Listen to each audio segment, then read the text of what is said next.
one of my camera on because I'm not very alert. I might turn it on later. We'll see. But I'm here. I did manage to upgrade my layout. I managed to upgrade my layout for Twitch. Okay. All right. So I guess we don't have to do too much recapping since it's been so only last week.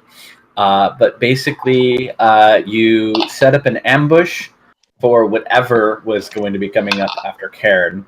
But instead of some weird freakish monster, it was a strange horde of catatonic people. You followed them, and then there was the actual attack and ambush, and Cairn got slurped up by one of those strange-looking monsters, where he was then taken down seemingly into the sewers. You finished off the other weird slurp. You haven't come up with a creative name for this particular creature yet. But one of them has escaped into the sewers with Cairn and another random person who happened to be standing nearby. And you eliminated the rest of those strange zombie humans. Not before they managed to explode and cover, I believe it was Felice and who else in Viscera? Wiria and Aiden got hit some too. Okay. Yeah. Wait, what? Yeah, you did. The exploding people. You deck saved, but you were in the blast zone. Yeah. You were in the blast zone for one of them. Just Wiria and Felice were in the blast no zone. bucks given. Aiden doesn't have any bucks to give. With a successful save and resistance to poison. Yeah. You take a I think single it's just point. like 1 damage. It's not lots of damage. It's just gross. Right. Yeah, I mean, you've still got who knows what on you. Okay, so heading to the sewers. So it is evening. You can see some lights beginning to flicker on in the homes nearby.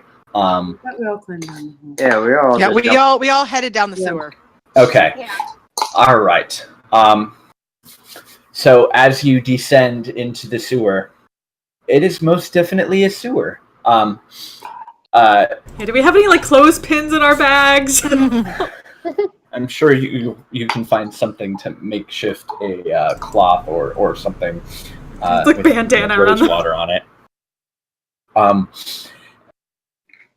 This seems to be a pretty large sort of chamber underneath where this fountain was, and you can actually see the fountain kind of crushed and sunken, cracked, and falling apart with bits of what looked to be water and whatnot that may have fed this fountain, kind of spraying out a bit. And the sewer itself it's got a narrow, sort of 2.5 foot wide stone raised path, sort of on either side of a central channel that is, due to recent rain and moisture, quite full of water and all the other wonderful things that you would find. Oh, this is gonna be. You'd know the general direction that the creature went, and I mean, it's basically just a passage that goes one way, goes the other way, and you can kind of just follow it. Do any of you have any training in survival and can track creatures? Well, and Aiden also cast that spell, so he knows where it is. Aiden, you know where it is, yes. But that only tells you where it is. And you generally start to head down the passageway to follow it. And while that sense does aid you, at some point you come across basically an intersection where it could go either way. Mm-hmm. So while I would say it's definitely going to grant you advantage in tracking the thing, as well as, I mean, I think Sarah has survival. I have But jack does of it- all trades if no one does, but Right. but Um, if someone has survival, they have a better I'm survival pretty sure score. Aiden has Oh, survival. Aiden actually has Yeah, survival. I have survival. Too. Oh, you have survival. Okay, I thought you were just sort of raising your. You've definitely got advantage though to make the check just to follow the creature in its trail.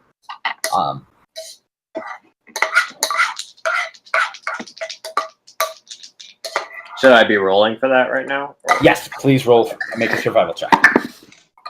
I may not have been super explicit. 20 total. Okay. Yeah, it's very easy to follow when it squeezes through smaller passages and tunnels because the squeezing of this creature seems to make it excrete whatever that weird viscous slime substance is. So you do manage to find a number of instances of that and continue to follow it.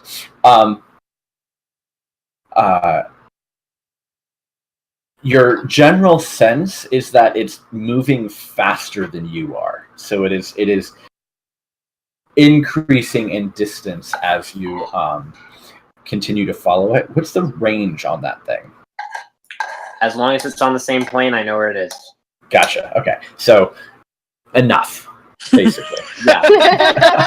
Is the entire existence of the universe enough for you? Unless this Right. can travel between planes, we're good. Okay. All right. So, you continue to follow it through the sewers, and at one point, you almost miss the passage because you're sort of so intent on following the sense that you have. But you notice a dimly lit side passage that just through the structure of the hallways and the archways in this particular junction, it's almost invisible and difficult to see, but you can see perfectly well in the darkness. And a bit of light from I don't know if it would be Elias with his glowing mace or someone else with a light spell. You just out of the corner of your eye catch the slight hint of the slime, and so you turn down this corridor, and it's very narrow, and you can definitely see the creature definitely passed this way, and it starts turning downwards, and at this point, you're moving further and further away from the sewers proper, and the stonework that you're moving through starts getting sort of older and more worn, and you've definitely moved beyond where whatever this construction of the sewer is, and you're now in a different tunnel system somewhere underneath the city. Ask Sarah, since it's her town, if she has some idea based on the direction we've been traveling, whereabout under the city we might be. Let's see, would she honestly make a survival check? She's familiar with the sewers and has actually tracked Corey through them before, but she was unaware of the existence of any other tunnels. But she's not 100% sure, but based her best guess is that you may very well be right underneath the docks. Like maybe even near under the water, and moving deeper under the water. Great. Yeah, this particular new tunnel system that you've entered is continuing to move downwards at a very much non-ADA compliant slope.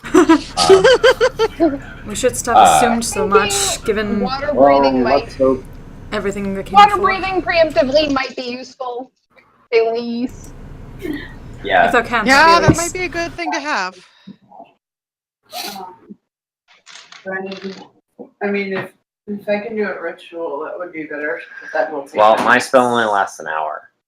How long does your ritual take? 10 minutes. Yeah, ritual's Wait, always water- fast. At this point, it could get further away. Rituals have always add 10 minutes. spot left. I didn't I'm do pretty it. sure because I did use my natural recovery Mhm. to get one of them back. You can So- just burn a slot. Let me just double check. Okay. I wasn't. I assumed water breathing was an instantaneous, but if it was a Well, non-instantaneous, it would take. if I do it as a ritual, it takes 10 minutes. Right. Because they're both rituals, but I do have one slot left still, so I can do water breathing, right? It's up to you if you don't want to use your last spell. No, it's totally fine. Because if you guys think it would be handy, if Elise would do that. So. Well, I mean, apparently we're out under the ocean at this point. in a weird tunnel system that no one Going knows up against why the heck something that controls creatures of the water. So there It's not a could far be water, stretch or that there he would could try to be drown no us. water, but- It. I Whatever mean, it that is. lasts for like 8 hours, right? So it's might as well. According to this, 24. Oh, Okay. 24. Then yeah, Even better. unless Felice wouldn't for some reason. I think that's a. No, Fairless would. I figured. Tis Okay. appreciated, Felice. Yeah, Thank 24 you. hours. Thank Okay. you. Water Rock is 1. I was thinking it was 8 too. So you take Or 2 you moves. take a few minutes to. Are you casting it with a spell slot or Mhm. via ritual? Slot. Okay. Mhm. So you cast a spell, and which is good because you now that Sarah has said, yeah, it feels like we're moving west. I guess it's west south ish. My mental map of the orientation of Port Damali has shifted a little bit now that the new Menagerie Coast map has been posted. But I think probably before anyone else, you get a very distinct whiff of salt water, and not like the fresh, breezy, sea air, but this is like a more sour, briny kind Dank of ass water. seawater. Yeah, it's dank. And you turn the slope. It levels out and kind of drops more, and it's there haven't been any side passages at this point. This seems like, and it's moved from very neatly cut stonework to rough hewn, sort of just digging. But it eventually sort of levels out for a while, and then you get into very, very old stone. Thick, heavy flagstones on the ground. Walls are large blocks that are cut, but very worn. You can see tons of mildew and plant growth and matter sort of just infesting the walls. And you turn a corner and you see a mass of growth, vines, some sort of plant material kind of in front of you. Let's see here. I believe. Let me make sure that all these tokens. Can you see tokens? I On the can't map. see anything. If I Okay. scroll over towards If the you side, I see the You go corner down. passage. Oh, okay. There we go. There we go. Yeah, Yeah. it was not on the part of the map I was on. Okay. Okay, I don't see gotcha. tokens. Yeah. I don't see tokens. All right. Let me see. I mean, if I can kind move. of do if it's on the very edge of the map. It's weird Okay. as I'm scrolling. I don't see tokens, but I can see parts of the map. Yeah. Yeah. Yeah, So I can see part of the map. I've got the Twitch stream up on the other screen because I want to make sure what's visible and what's not. So I'm highlighting this. This is just all right. So it's supposed to be revealed. All right. Trying to do this. Maybe it's an illumination thing. No, because you see the map. Let me see this. Let's try flight.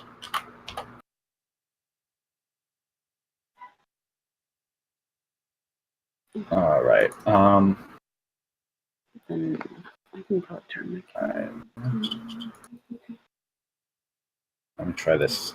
So I was trying to keep it like I didn't want lighting, but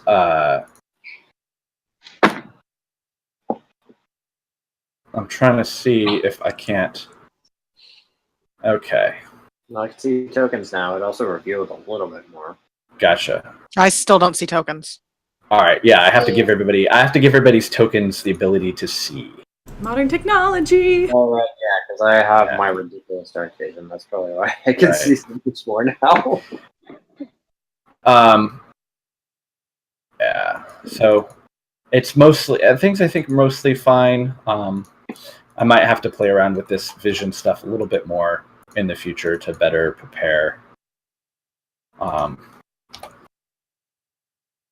see. There we go. Getting there. All right.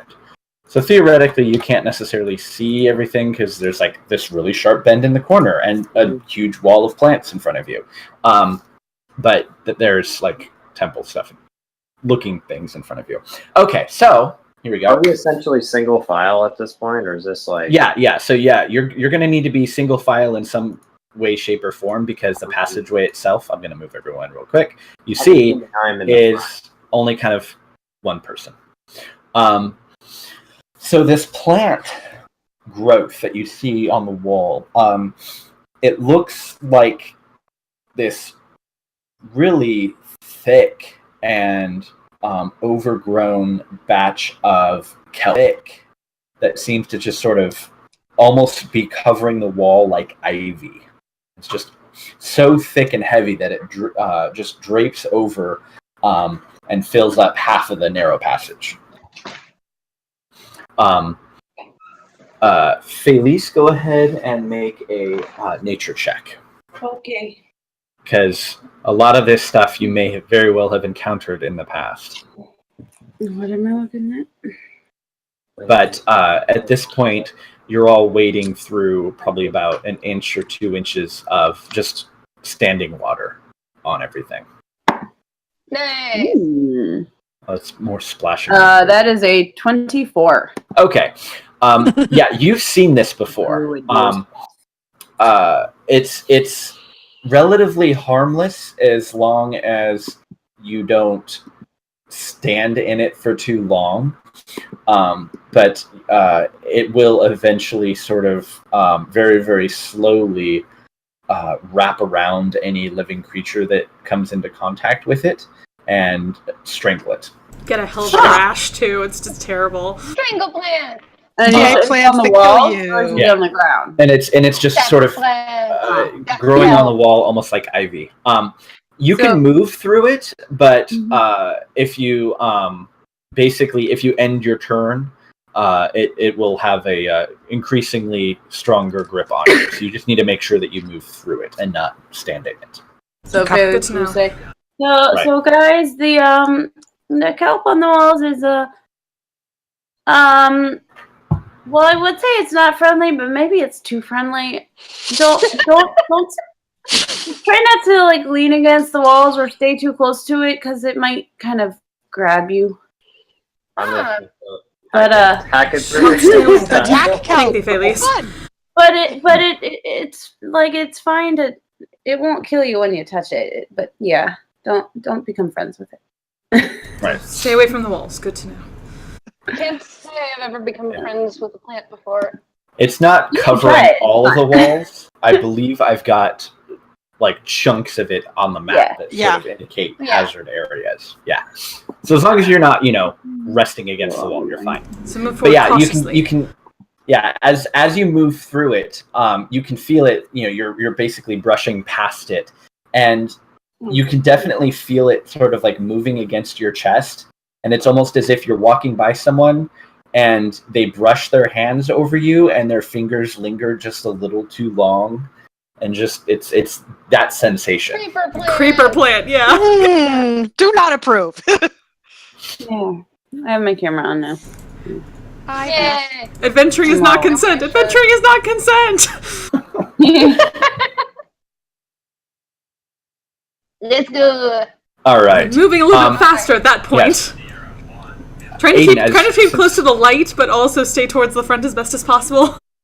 Right. Aiden, 'Cause since you're in they were- front, you noticed some movement in the water in that larger chamber. And kind of in the center of the chamber, you notice sort of like a pool of, or maybe a school or something. The water seems to be a little bit deeper in the center of the chamber. And you can see, it's hard to tell at this angle. And also, like, while you can see in the dark, you don't get a lot of detail at that distance. But it looks like there's a school or a bunch of individual swarm of something in the water up ahead. It's hard to tell without getting some light and getting closer. Okay. Well, I guess I'll just start moving into there. Okay. With my background, since this seems to be more of a man-made chamber, can I tell it all what its origins are? Go ahead and make a history check. Oh, okay, that's 20 total. The construction is unusual. You've never encountered anything like it. You're familiar with elven architecture, dwarven architecture, various stages of human architecture, and even goblinoid. This is something unusual that you haven't encountered before. There oftentimes you'll see sort of hallmarks of a particular culture, just embedded in various ways, shapes, or forms in the actual way they approach building, and this seems kind of alien to you.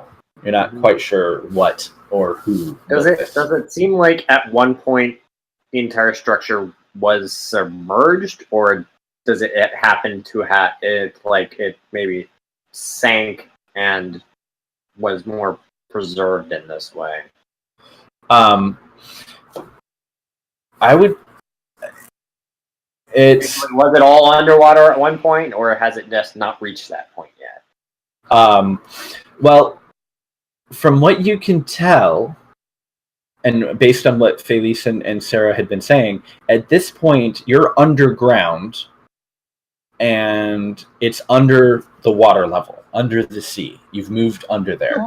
So the walls themselves are cut stone. And basically, they're just set right in one another. It doesn't look like there's mortar. It doesn't look like there's anything that's sort of binding these things together. So you're not quite sure. In terms of moisture, it's there's no. If this were to readily fill with seawater, you would see tide marks on the walls, and you don't. Other than everything being damp and there being some sort of briny, smelly water on the ground, there doesn't seem to be any indication that this fills up with water. Okay. So, being a little bit closer in the room, you can see that school of things that you saw moving around look to be like almost a pool or something of grubs or larva or worm somethings just sort of milling about, almost not quite like tadpoles, just in the center there. And then you can hear, it's very muted, but right around the corner to your right, sort of like the sounds of sort of like, it's difficult to ascertain. You're hearing sounds. There's almost like a high-pitched, that area. Mewling, not quite. Like there's like a clacking sound, as well as a very light splashing. What doth thou see? I'm just gonna hold a hand up and just kind of point towards Velis, and then just gesture around the corner. I'm gonna take that cue. Sneak up just enough to. So where are the grubs at? The bug things. The grub looking things are in the center of the Okay.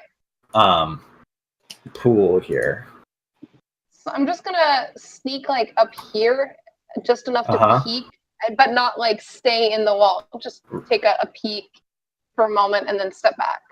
Sure. Should I roll still? Because I'm trying to be sneaky about it. Okay. Yeah. Okay.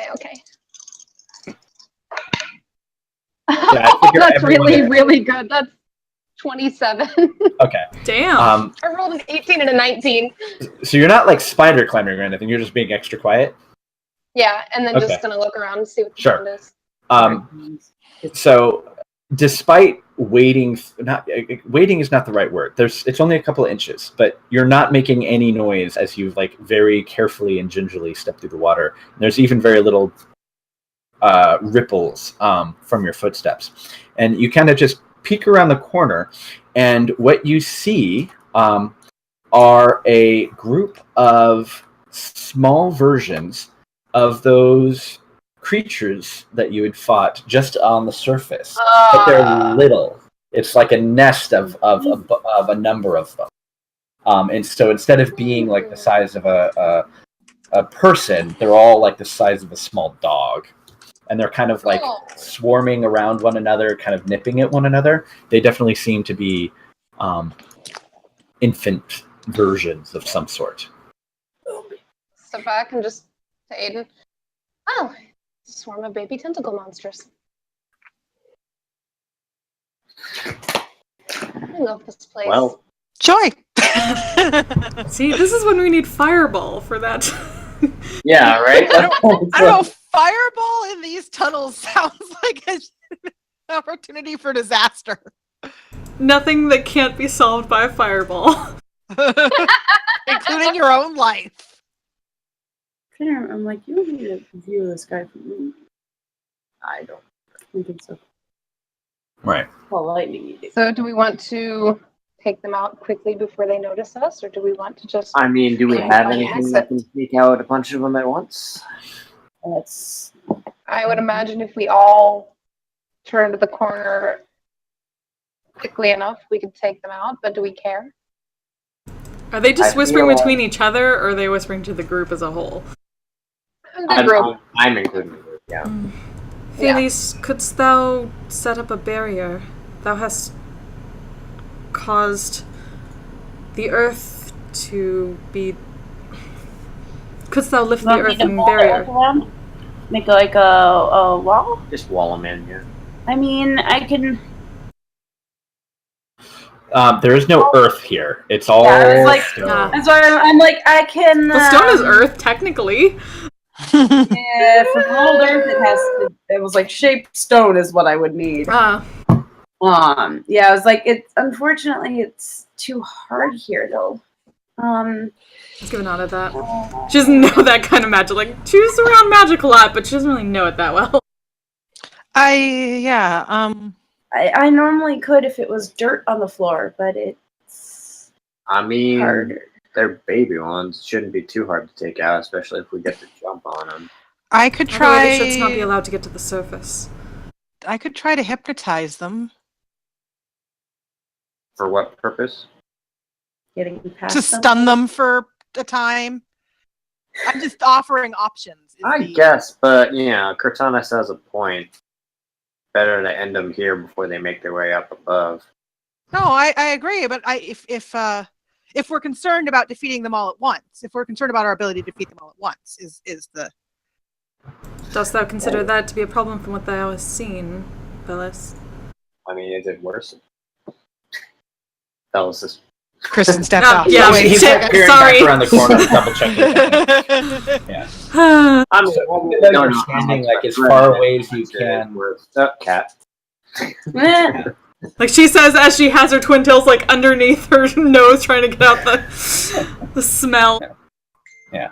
Where you can feel like just a very gentle prodding of one of the kelp strands. I step forward right behind Aiden. I mean, it's really how much do we feel like wasting on these things as opposed to whatever we may encounter later. Yeah, I mean, I could throw a moonbeam on them, but then that would be my last one. And I feel like if we run into the bigger ones, we might want to save them. Yeah.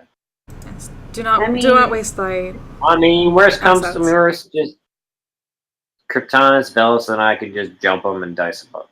That's. I feel like that's honestly probably the better plan, I guess.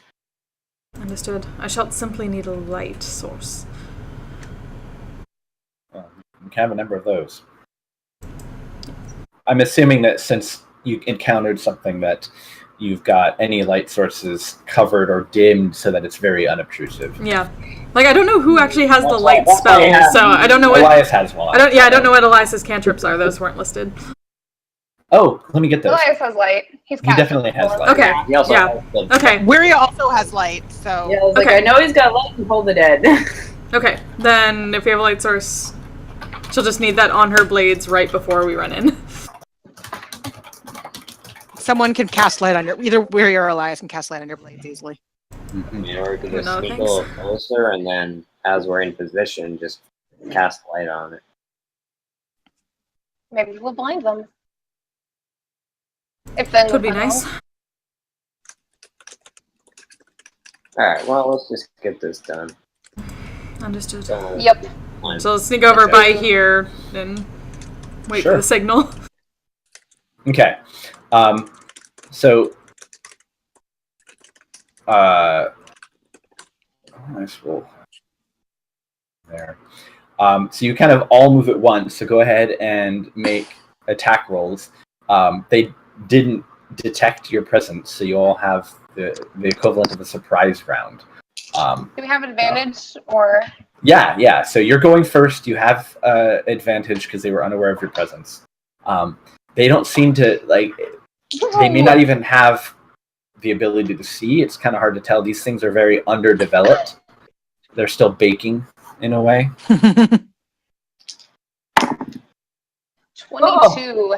No. Those definitely will 25. hit. 19 plus 8. Oh, it is. Yeah. Yeah. That was my first hit. I didn't roll 19 my total. second one yet. And then on my second hit, it's 21. Okay. So are you stabbing or are you throwing? Oh, wait. I was gonna run around and stab. Wait a second. Okay. What? Sorry. I'm reading the description of mold earth again, and it does say dirt or stone. Fuck yeah! Okay. So are we going to Too pause? late. I know. I'm stabbing shit. We're already killing things. No, we decided Kristen needs to stab shit tonight. Yeah, I no, didn't stab shit I tonight. feel like But it's good to Haley know for the future. was also worried about how high she could make a wall. Anyways, how quickly she could make one high. So I feel like this is the better plan. And now we anyways. know. But for future And reference, knowing's half the battle. The other half is stabbing these fuckers. Quick aside. Aiden. Normally, summoning your packed weapon takes a full action. Well, I was just acting. I still had it out from the previous. Well, no. Right. That's the normal situation. So as a result of the, I had made a note of this, but then I don't know if we'd ever come up with it, and oftentimes you do spells and you don't use your weapon, so it never came up, and I totally forgot about it until I was thinking about it earlier today. Mm-hmm. But through the when you got swallowed and you had that sort of conversation with that shadowy figure when you almost died, or did you die? I don't know. Anyways, so as part of the strange new feature of it, you can also summon it as a bonus action now. Cool. So for future reference, that's watching Critical Role and Ford, and like, oh yeah, okay, that's what I remember. I wanted to do that, and then okay, so sure. So Velis jumps out and basically starts Ginsu chopping this sushi. And these things are basically they don't seem to have much strength or armor or stamina. And so Sarah's shooting them. You've killed Velis with your bonus attack, you were able to kill 2. Aiden, you got 1. Sarah got 1. I have 3 hits on this, so only. And you have 3 attacks? Yeah, because I got the 2 regular and the bonus. So. Okay. Did you hit with all of them? So 19 was the 19 was the first roll. Would a 12 hit? 12 will hit. Okay, then yes, all of them hit. Okay. So it was 9 damage the first one. 7 damage the second one, and then 6 damage the third one. Okay. Yeah. So basically, all the creatures die in like moments. You just step in and just turn like the whoosh place into. It looks like someone went through the octopus section of the sushi counter with a wood chipper. Quickly get blood off the swords. Put them back away. Yeah. And as you're slicing through them, you can hear sort of these like plaintive sort of squeaks and cries, and before they're quickly silenced. And just as quickly as it starts, kind of silence falls again. There's like a little bit of a splash as some of the disturbed water sort of ripples up against the wall. And then you all hear from the northwest area sort of a loud roar. You should have expected this in hindsight. Roar? Yeah, and I need everyone to roll initiative. I was gonna also say, can I make like a nature check to see if this is possibly a creature I would have heard before or something? You can definitely make a nature check to see if you can recognize this creature. Nature check. Of course, I roll crap initiative, but a great nature check. Hey, my nature check is a 22. My initiative is a 7. Okay. It's good to have knowledge of things for when you get to the battle. Right. Yeah. Perhaps my knowledge of things is why I'm hesitant to find it. I don't know. Okay, so let's go. Boom, boom, boom. You've definitely heard this creature before. This sounds like that thing that attacked you on the beach. Hence my initiative roll of 7. Here we go. Okay, so I'll just continue to hide back here behind Sarah. It's cool. Sure. Sarah got a 9. Cortanis and Wiria got really good initiative rolls. Elias got a 12. I can type mine in here. Steven.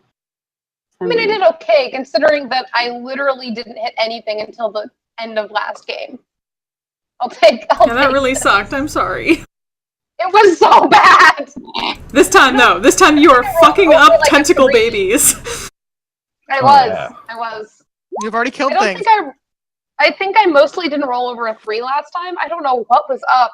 It was bad. Yeah, that was... Yeah. Get you a nice dice tower and fuck that shit. All right. So, Cortanis and Warrior, you both react very, very quickly as you hear this roar sound coming from the west. So the west, as in over here? This area up here, yeah. Quickly moving to that spot. Yeah, we don't see anything, right? Yeah, like Just go over towards there. A wall of kelp and vegetation. You gotta stay away from the kelp, but kind of look around for any sort of like anything through the kelp that might be in it. Yeah, Make a perception check.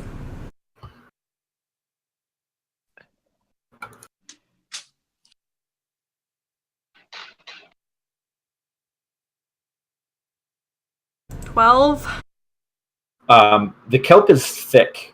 Like in some places around, you can see a little bit of the wall showing through. Here, it's just kelp and darkness. Felix, what's I be able to cut some of this through? You may think that perhaps there is open space behind this kelp. Would cutting through it be an option? She's asking Felix. Do I know that? Yeah. It's highly resistant to fire because it's so saturated with water, and even almost more so than anything that might be wet. But cutting it is just as effective. Okay. Suppose Doctor wish to do that. So show from back there, be like, yeah, you can cut it. It won't burn really, but it'll slice. Yeah. Understood. It'll slice. Dost thou know if the creature can get through it much better than we can? think that's a reasonable guess. Then Possibly. start cutting into it. Sure. Yeah, you start cutting away, and very, very quickly you see that there's actually a whole other passage that leads past it. And it's down that passage that you hear that sound. Ruria, you are up. Okay. I'm going to let's see. I can't see if I move away from the light, and the thing will see me if I move at it with light. Yeah. So I think I'm just gonna. Yeah, the light actually doesn't extend much further than this corner. I don't have lighting turned on because it's so difficult to just see. That's fair. Around. But yeah. I'm just gonna back up a little bit and Sure. knock an arrow, waiting for anything to come into view. Okay, so you're going to hold your action and shoot at the first thing that comes into view. Anything that looks hostile. Hostile. Yeah, I'm not going to shoot at like just a random person, but if they look hostile, I will shoot. Okay. And I'm going to stay make sure I'm like out of range of kelp and things, so not trying to get eaten by kelp. Okay. All right. So, barreling around the corner comes one of those. Mama is not happy about losing all No, of her of course OP. not. Oh, where did my screen? Here we go. Here it is. Movement. Oh, it's got plenty of movement. Yeah, it basically just thunders forward and then attacks the first thing that it sees, which would be you. Sounds right. Yeah, so this is looking incredibly familiar. You've definitely seen one of these. Deja vu. Yes. And I can take my attack. Yes, so as soon as it turns the corner, you see it, and you can fire off. 20 to hit? Will definitely hit. For 7 damage. Okay, for 7 damage. Oh, okay. Oh, wow. Yeah, so that was, I think, that was a lot of damage. Nope. So I don't think that 11 will hit you, though. Ow. So as it charges forward, you shoot it, and it doesn't even notice the is it an arrow? It's a bow or like I have a bow and arrow, yeah. Okay, so it barely notices the bow as it just sort of bears down on this first creature it sees, sort of in this rage. So it whips its tail around, which you manage to dodge, but its tentacles reach out and start grasping you. And once it sort of gets a grip on you, it also snaps at you with its beak. Yeah. Ow. Yeah. Cortanis, okay. are you okay? Are you okay, Cortanis? I'm down to 11. Oh, Jesus, no. You're not okay. She did get hit in the last fight. No. The answer to that question is no.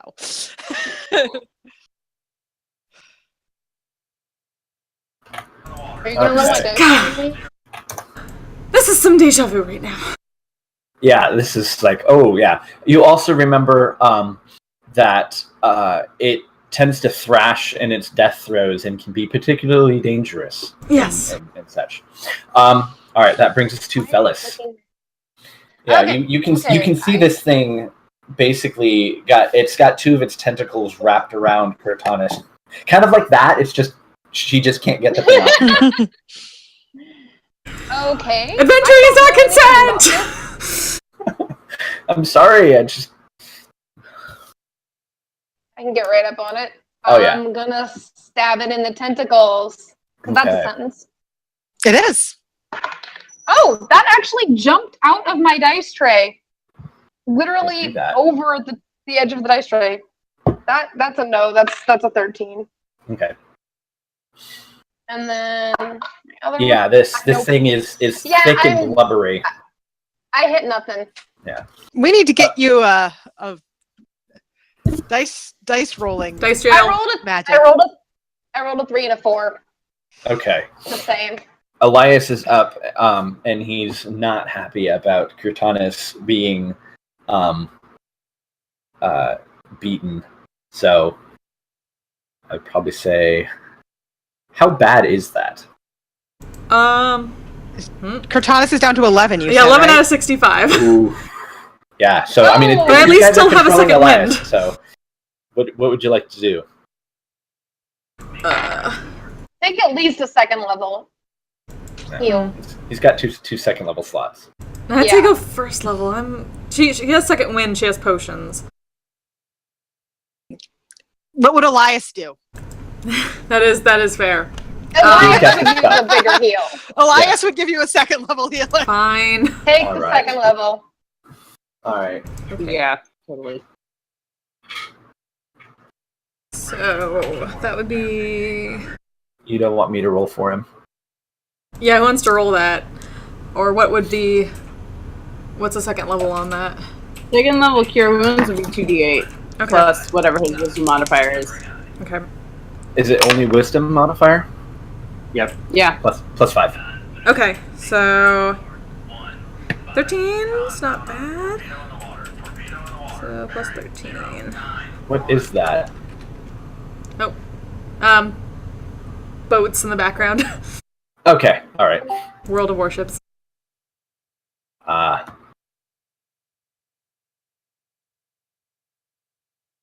Okay, up to 24. That's good. That's good. Oh, yeah, that would definitely help. Okay. All right. Saris takes a step back, makes an attack roll with her bow. Hits. Oh, it's back. Oh no. Okay. It was gone and then it came back. Out of the blue. All right. Yeah, she's basically just peppering it. Oh, she has sneak attack damage. Like a boss. Yeah, it's not. It's only like the lowest. It's 2d6 for like the first. Well, Think so. For sneak attack is 2d6, right? It's 1d6 because she's still low level. Right? Oh, right. Yeah, 1. Okay. It's 1.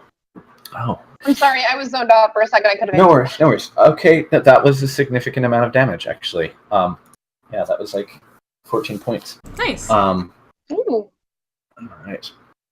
So, Cortanis and Velis, you're kind of up close. You can see that this creature seemed to have suffered wounds before it engaged you. Okay. It looks like it's carrying over some Recent wounds? recently, yes. Sort of large bite Does marks. that That's look something like else down there. Bite marks? Yeah. Oh. Be prepared. Oh, this is going to be great. I don't like this! Okay, see? Elias and Sarah. You went to Aiden, the you are up. I'm gonna cast Armor of Agathis. Okay. Good choice. Right. And then I wanna. I'm gonna real quick just bend down and grab one of the baby bodies Uh-huh. and then run up. Oh my gosh, Woody. And This is a I mean, it's terrible already idea. dead, but I kind of want to just make a show of just slicing it one more time. Oh! Making it Okay. Pulling work. aggro. Yeah. Make Why? make That's actually kind of clever. Oh, If I can why? hit one, that'll be very useful. Make an intimidation check. Oh, yay.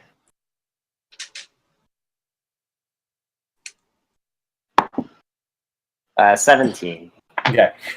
Now did Cortanis hit it yet? No, not yet. It's No, not not yet. marked. Not yet. No, okay. But it's also not its turn. Okay.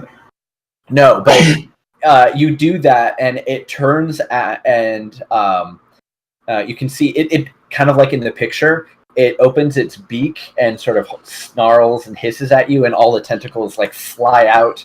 It seems to have you seem to have pulled aggro. Let go?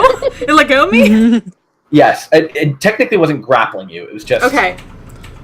The mechanic is that if it hits you with its tentacles, it gets its bite attack. Oh, okay. I'm just describing it perhaps to not clearly enough. Felice. Okay. Ugh. Oh gosh. I mean, I'm gonna move up a little bit, I guess. Well, I had intended to try and see if I could distract it to make it think they were alive still, but Aiden kind of nixed that plan. So, gosh.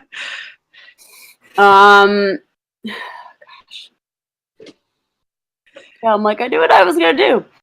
Now Felix is like, Yeah. Aiden, back up! yeah. What I'm doing. Felix doesn't. And we're in melee range with this thing, so I don't know that I want to throw a moonbeam on it either. Gosh. There'll be way bigger things for Moonbeam, apparently.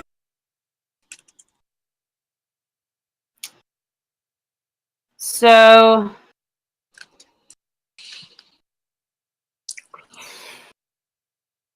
if I have something with a 10-foot range, can I do it from behind? Like, if I were to position myself like here, could I, in theory, kind of aim it through? What's the spell? Poison spray. 10-foot range. It's a 10-foot range. Let me double check the specific. But I'd be able to be like, yeah, kind of do it. Start it away from you, because that's the thing. It's like, does it start from you? Does it originate from you and then go out 10 feet? Yes. It comes from like the palm of my hand. Right. Oh, okay. It's not an area of effect. It's just a straight up attack roll. Yeah, no, you're good to go. Okay. Yes. Yeah. I just want to make sure, because it's not like a weapon, it's a poison spray. I wanted to make sure I wasn't going to basically be drive-by poisoning them. I don't know.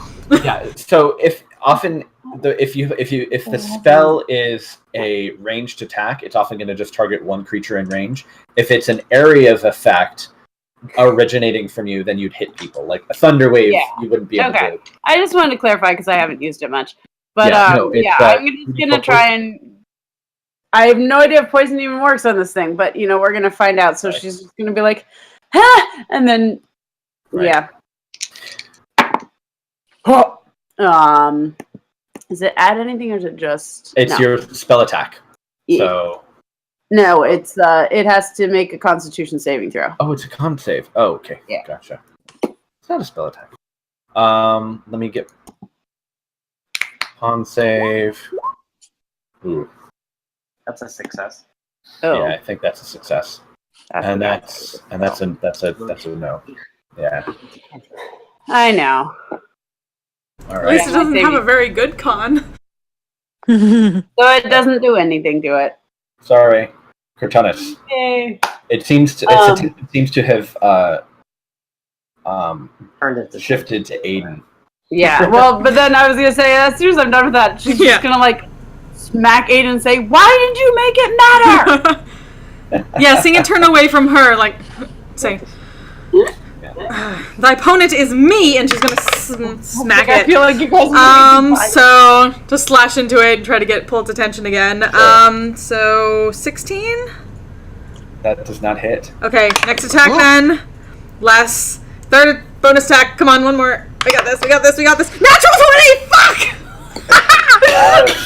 That's definitely enough to hit. Yeah. Okay. Yeah. So as you slap Aiden in the back, there's like this burst of cold air. Not enough to actually deal damage, because you technically didn't do a point of damage to him with the slap, but you're like, oh, right, armor back at this. That's cool. So that is. From me. Yes. I realize I've been just doing this. I've been rolling 2 dice for the crit. Are we doing the one and then doubling it, or doing that? Because I've been. So. What's everyone else been doing? I think double dice is usually what we've been doing. Okay. I want to make sure, because I know, in the actual thing, they double. Yeah. Okay, so that is 14, and marking the shit out of it. Sure. Getting up, I don't think I've up rolled in its grill, yo. fucking crit. Okay. All right. Where are you? Aaron, how much health does Cortanus have now? My voice chat died while you. 24 out of 65. Okay. Ugh. Yeah. So Wary is going to cast Healing Word. At you know what? I have actually more second level slots, so you're gonna get second level Healing Word. Because I've used most of my first level slots. So that is another 8 back. Thank you. And Vicious Mockery, Wisdom saving throw. Wisdom saving throw. I'm trying to remember what I was using for the mark. Sure, that works. A heart. Cortanus loves it. Well, it's got loves a chain you. around it, so. Oh. She hurts the ones she loves. So it makes the saving throw, Okay. but so that means no damage and no disadvantage, right? Yeah, nothing. Because it's a cantrip, so. Okay. All right, its turn. Yeah, so it whips its tail around at you. I don't know if that's enough to hit your AC. Who? I'm sorry, at Cortanus, because you marked it. But it's still focusing its attention on Aiden, so that does give you your attack of opportunity. Yep. 18? And Aiden, 18 will hit. Aiden, you take 22 slashing damage from its tentacles, and as it takes 15 cold damage. And it takes 15 cold. Yeah. Gay Armor of Agathis. I forgot how much I liked that spell when I had it once upon a time. Very so, how much damage do you do with your 14 slashing? Okay. All right. What did I say? Yeah. So it goes in for a beak attack on you as it's battering you with its tentacles. It rolled minimum damage. I think that's minimum, or it's close to minimum damage. No. You still got more than I did. So you can see like these ice shards shooting into it, and the thing is incredibly wounded at this point. But it's just kind of in this mad rage, attacking, and that's its turn. I'm gonna come around here. Sure. And I'm gonna stab. Sure. Another shitty roll. +9 though, so 14. That is not enough. You're stabbing it, but it's like your blades are piercing its hide, but it's just thick, blubbery. You're not getting into any vital spots. Dice jail, Kristen. Pull out a shiny. 17 on the second one. Nope. Oh my god! 17 doesn't hit? It has 18 AC? Yeah. Wow, that's 18 AC. Oh my god! So, okay, so I didn't hit it, but if do I have time to just quickly look down this way? The corridor? Yes, you do. Just see if anything else is going on. About to run at us? Yeah, No, that's it's just the passageway sort of widens up, but it's more of this pretty. Lots of Blue. overgrown walls. It does look like it starts dipping down a little bit and slipping down further down, and just getting more lots of plants, vines. Yeah, it smells just as pleasant as the rest of the place. Is that just where my vision would cut off from the slope of it then? Yeah. Okay. Because my dark vision is really fucking far. Yeah. Okay. Cool. All right. I'm useless. Okay. Elias. So I guess how bad is Aiden at this point? Because I took 2 points of damage from that. Yeah, Oh, it was really? like he didn't take any damage on the service, really. So yeah. Damn. That's why I jumped in. Okay. Well, this thing is damaged. What do you think, guys? Toll the Dead? Sacred Flame? Something? This thing looks like it's about to die. Given that it's taken, I would like Toll the fucking Dead. Definitely likes Toll the Dead. So let's Toll fucking Dead on this thing. It's got like ice crystals that have formed across its face and it's practically blind. Sweet. Yeah. That did a lot to it. So that is a DC 16 save.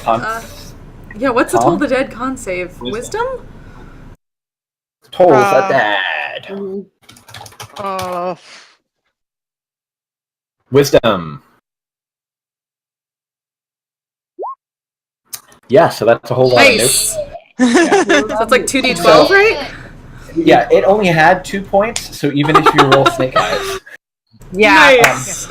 It's dead. However, I need Kurtanis, Aiden, and Velis to all make saving throws. Oh, 30 fuck. saving throws. Isn't gonna Dex explode. saves. Okay, dex saves are okay. About that. Dex saves are okay. It's not exploding so much as it's just like violently thrashing. Save is. Oh, fuck, natural DC, 1. 22. DC 15. Oh no, Yeah. Kurtanis. Oh, DC 15. Okay. 22. All right. This is not something I that can click roll on. all of the not important things. This isn't something I can click on, so I have to actually just roll this because I made this up last time I played this monster. That's what you get for saying, "Oh, Dex, this is fine." Okay. So that's 12 points of bludgeoning damage. A little sharper corners. Okay. And that was with 2 1s. Oh, I'm so sad. Ooh. Yeah, you couldn't kill Kurtanis with the failed dex save. Ugh. Unfortunate. All right. Yeah. Kurtanis, we're in sewer. It's just like, always, why me? I'm sorry, but you're going to be dirty. It's just the way it is. What's That's just respected enough. It's alright, I put this one on myself. I put this one on myself. Looks like some crumbling stone. Did we have damage? Other than those vines that you see on the map, so like those big chunks of vines, No. everything else is largely just creative, cool I'm not either. stuff. Mostly. Okay. But if you do see something, Awesome. you can feel free to ask, like, wait a minute, that does look a little bit weird, because there may be something about those features if you want to investigate closer. Yeah, that's like I was also curious about this blue stuff. Yeah. If I can- Yeah, so basically, no, you. I don't Not know. the I could moment? hear you a minute Wait. ago when you were I talking. mean, I've been Okay, asking you're very quiet. was there damage involved. I couldn't hear anything. Oh, whether there was damage involved from the saving. Thrashing. Yes, 12 damage if you didn't save, 6 if you Oh. did. Okay. Oh. Did I only say Kurtanis? Oh, because you rolled a 1, I was so focused on Yeah. you. I apologize. I was so excited, but yeah. What was this? This was that. Basically just some, looks like some calcified wall and stone. Yeah. Can I take like 2 seconds and just frostbite ice the larval pond? Yes, you certainly can do that. Yeah. Nah. Yeah. Don't feel like dealing with that either. That's a good idea. Yeah, you're not Yeah, sure. that's a good You're not idea. sure what it is, but you do. So it has to die. Yeah. Where's the eraser? It's a larval pond and weird shit has been coming up from here. Probably a good idea to just not let it be. Yeah. You're not sure what it is, but Hey, pretty it much is now not, dead. Or at least, I don't know, at least Aiden's commission was to just eliminate everything down here. That's causing problems. Yeah. That's true. You're not sure what those things were. They could have been sort of a larval form of those creatures, but you can definitely see that or feel that it's much better. Mm-hmm. I'd honestly feel better scouting ahead a little bit. Mhm. Something attacked that thing. Sure. I don't want it to. Katana will stay surprise back, us. if only because she needs to cover the blade for a bit. Yeah. I assume So, we'll get light cast on the blade. Yeah, it seems the further you go along these corridors, the more worn by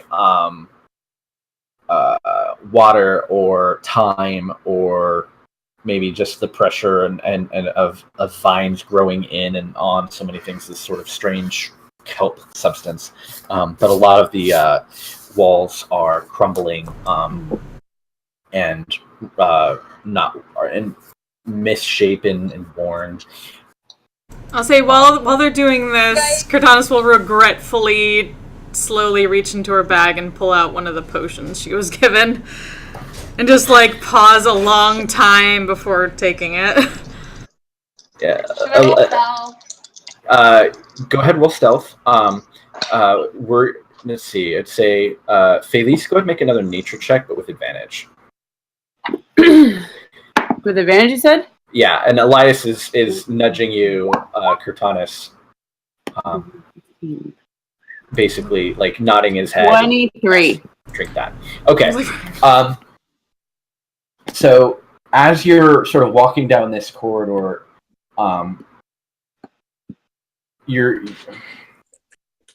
it's a sensation that you haven't felt in a really long time. Mm-hmm. That of sort of the nearness or the proximity of an elemental rift. What? This is it. There. You've visited, been through the gate between this plane and the plane of water down under the ocean at Vestra, and this has the sort of the general unmistakable sense that there's. I hesitate. I guess the best way to describe this would be you sense a disturbance in the force. Yeah.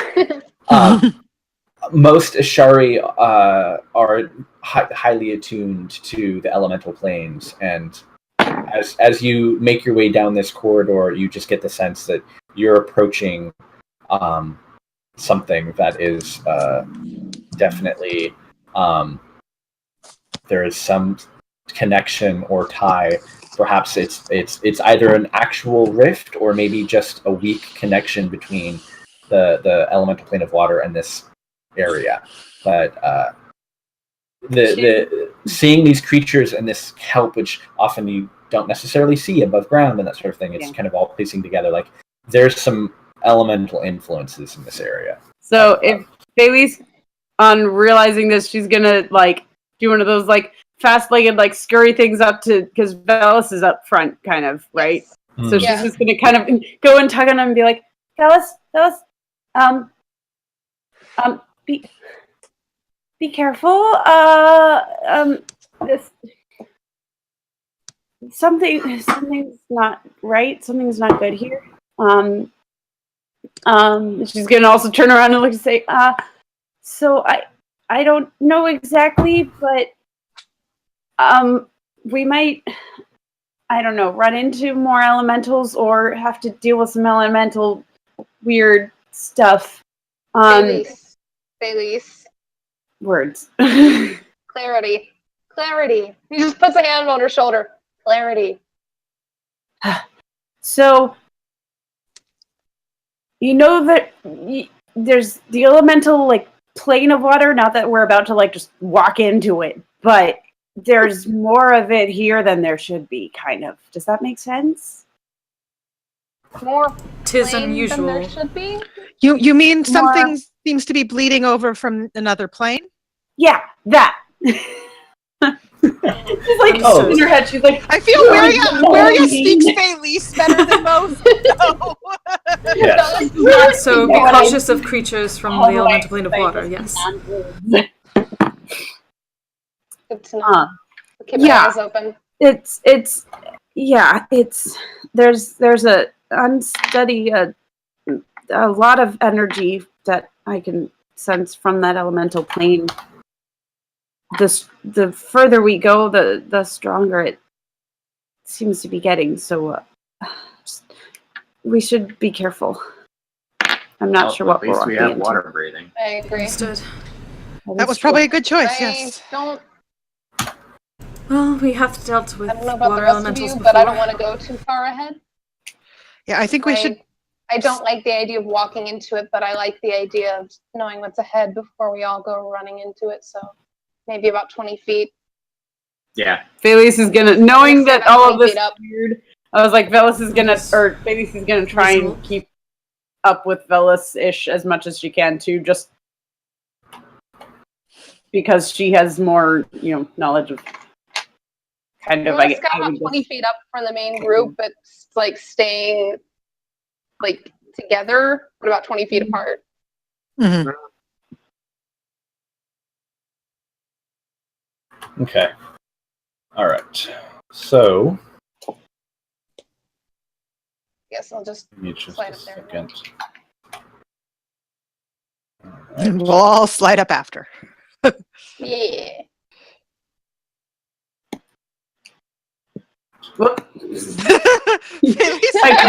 jumps on Ian's shoulders. Let's go.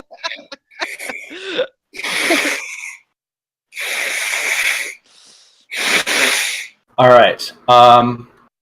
So let's see if this works. Can actually move everyone. Da-da-da. Magical right. page changes. Whoa, wait, where are we? All right, so scroll down and to the right. Sarah is in a bubble. You should all be seeing. Sarah's like in her own little world. Yeah, sorry. Huh.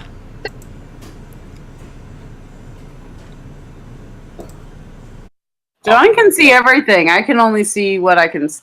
Yeah, John and Velis both have a little bit more sight, but I think we need to reveal a little bit more. Give me a moment and pop that open, and I think that should open things up a little bit. Let's see. Okay. This is a pretty nut sewer. Yeah, so as you head further down that larger corridor, it begins descending again. And the water that's sort of pooled up top is like very slowly kind of like dripping down below. And then when you get to the bottom of these stairs, the water is now, for everyone but Worry and Felice, it's at about your shins.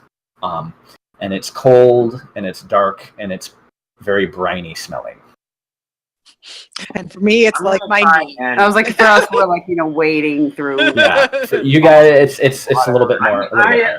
I'm trying to hold Felice back from being even with Velis, and just like that's why I'm back here. Letting Velis go on a little bit. I think I'm just gonna move like to each corner as we get there. I think what I'm seeing. Sorry. Is that for Velis and Aiden, I think everything that's colored, like the greenish tint, is the things that you can see. And then if you're further back, if it's all grayed out, then that's technically an area that you can't see. But because I haven't created physical walls, you can see through walls, so you have like a radius. Anyways. Okay, that makes sense. That's why I was like, is that was weird over here? Yeah. That explains it. So it's tokens visible, Brendan. Where? Up above. Way up above? Oh, yeah. Hey, look, those things. Okay. Let me hide those. Thanks. They're on the wrong level. They're on the wrong level. Okay, so now that you've kind of come down here, you sense that creature. It's probably been about maybe 45 minutes, so it's wearing out soon. But you sense that creature basically just on the other side of that wall, kind of right in front of you. Right here. Very close by. Oh, that way. Ooh. I'll just try and identify that wall. Yeah. Okay, so a lot more sort of that strangle kelp. Kind of all over the walls here. Behind the walls. Whoa, staying away from that. Yeah. What? Let's not get strangled. Why did you just randomly launch? What is going on? You're getting up against the walls that aren't covered in that. Look like there's anything through there. Go ahead and make a perception check. I did not start. What to do with that dude?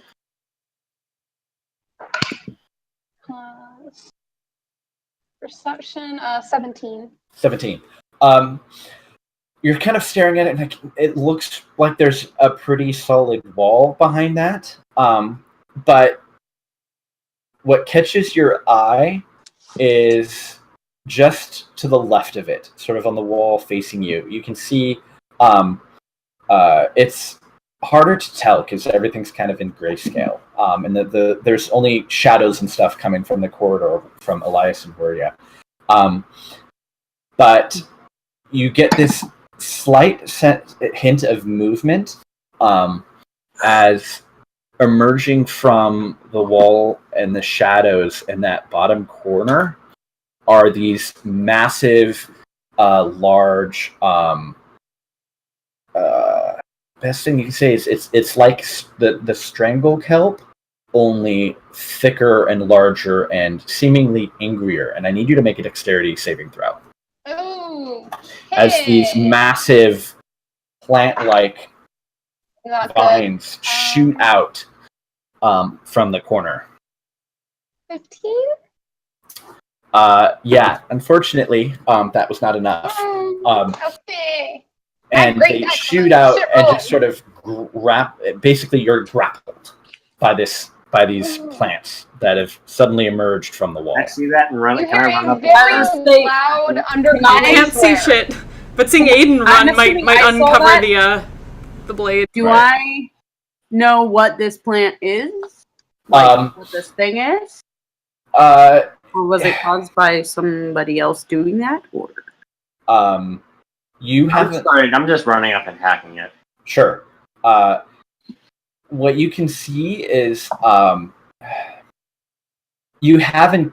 This is sort of like think if strangle kelp, and you've heard stories of this because it's really only something on the plane of water, and you haven't spent a whole lot of time there. You've gone through briefly. Yeah. This is sort of like empowered strangle kelp. Like what happens when it grows unbidden or close to a source of some sort of elemental or some kind of magic power. Yeah, I feel like there's a good chance my mom would have told me stories of that or whatever being. Yeah. So, and she's just so Felix is just like, oh, this is not good. It's the bigger kind.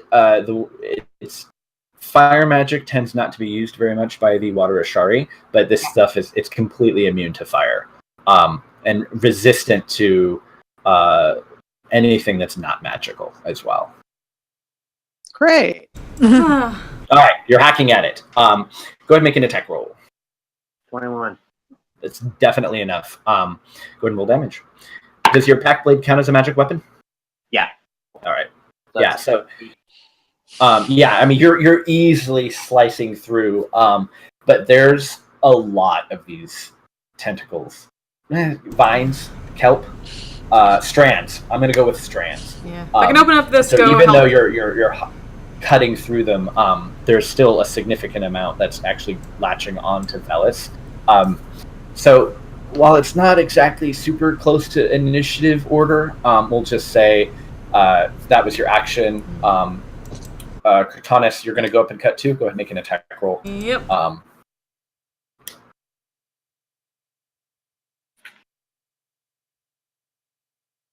16. That's more. Yeah, it's definitely. It's not hard to hurt this stuff.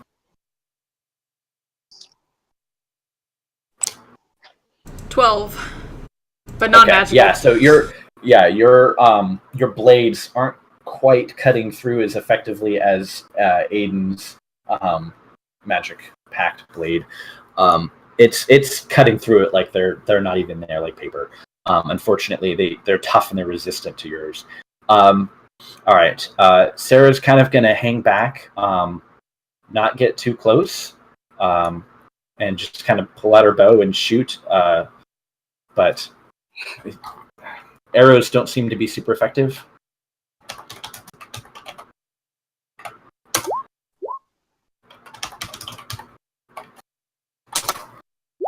Yeah, so she impales one of them, but the strands, but it's not super great.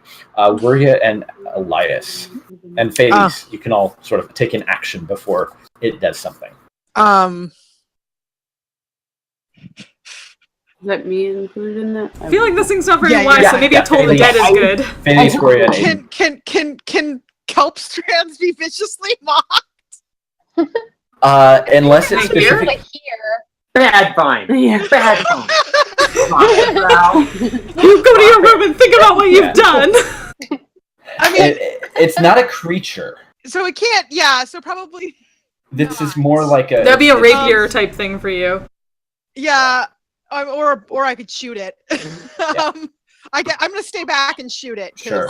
there's not really a lot of space up there.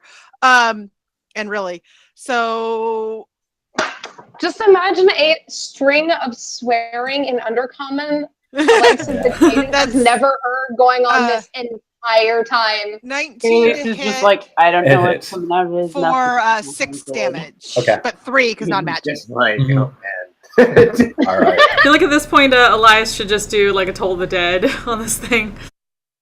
Doesn't seem very wise. It's a creature. This is not a creature. Oh, yeah, that shit. was the problem with it. It is literally a plant. Well, Yeah. Sacred Flame? Sacred Flame could work. Woohoo, deck save. Sort of. I mean, it requires a dex save. Sacred Flame. It's Yeah, I'm tricky. kind of rare. Does Sacred Flame require a creature target? It does technically require a creature target. does. However, certain things that I'm willing to sort of be flexible on. I don't think you can use like psychic damage against something that doesn't really have a brain, but like literal radiant fire should work just fine. Yeah. But what I'll do is I'll just dexterity saving throw. Just make a spell attack with it, a ranged spell attack. Mm. So add a plus Okay. 8 to your roll. Yeah, be an 8, yeah. Yeah. Unfortunately, a lot of Weira's damage is 14? psychic because Bard. Yes. Yeah, that'll hit. I mean, I know a lot of psychic damage. this is like 20 feet long, massive web of strands that are 8. whipping about. Okay. Yeah, so you're cutting and burning them away. Velis is still sort of grappled by a number of these strands.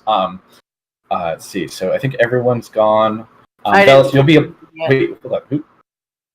I didn't go yet. You didn't go yet? Okay, so No. this Did is what Gloria's whatever she shot at it, did it work? it's not super effective. You can hear Okay. Sarah mention that like her shots don't seem to be very effective against it. Okay. Specifically piercing damage. Slashing is as effective. It's a fire type Seems- versus a water so type. for the piercing it is Yeah. not really. Gotcha. Alrighty. Well then, in that case, I mean, let's see. Slashing damage. What do I have on me? See, this is when you mold earth and just like cover it. Yeah. Except then there's Velis. Yeah. I'm here. I don't want to die. So I'm gonna.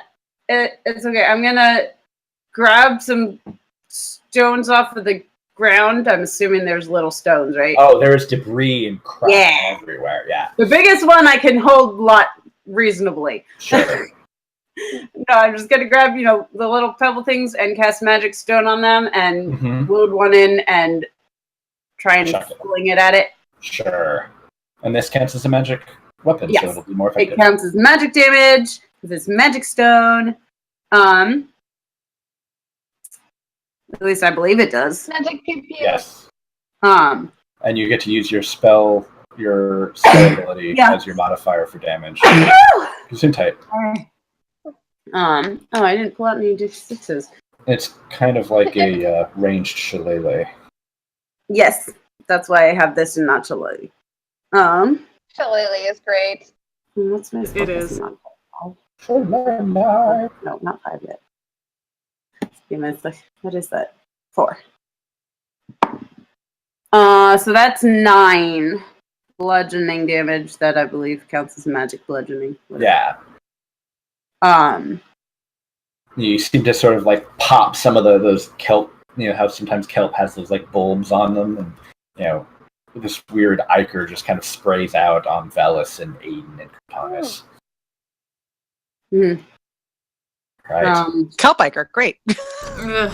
That's not normal. Question: Sure. Would it instead of using my movement, would I be able to essentially toss the other 2 stones to Sarah and Wiria and say, try these?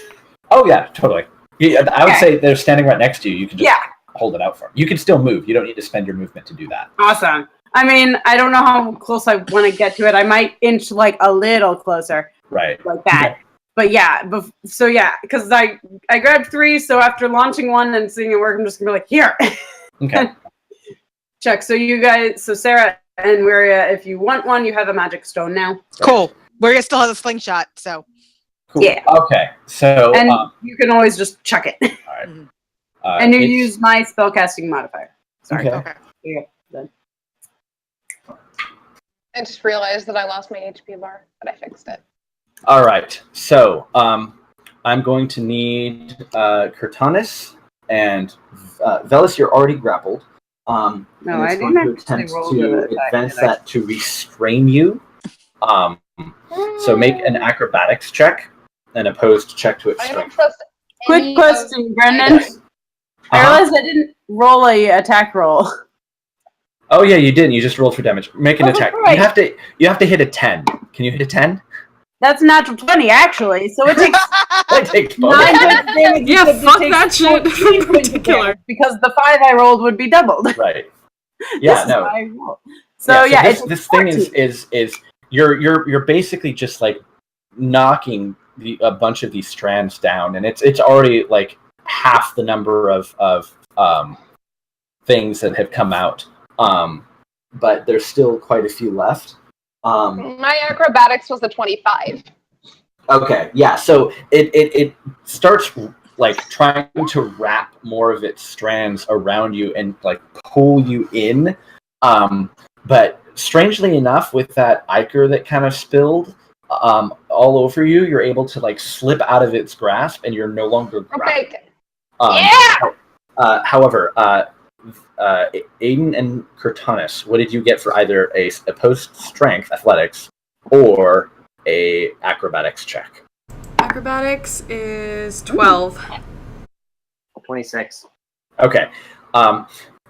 John, you're definitely able to you're just like cutting them off as they're reaching for you. However, Kurtanis, you are now grappled. And it's sort of wrapping it around you and yeah, you can see it's like trying to choke you out. Adventuring is not consent! Okay, Velis. I'm gonna stab it. Sure. First one was a 12 to hit. Okay. And then the second one, let's roll the same die, is like 15 or 16 to hit. You said it was a 10, right? So, yeah. Yeah. And then, do I get sneak attack against a plant? Sure, it's technically not a creature, but...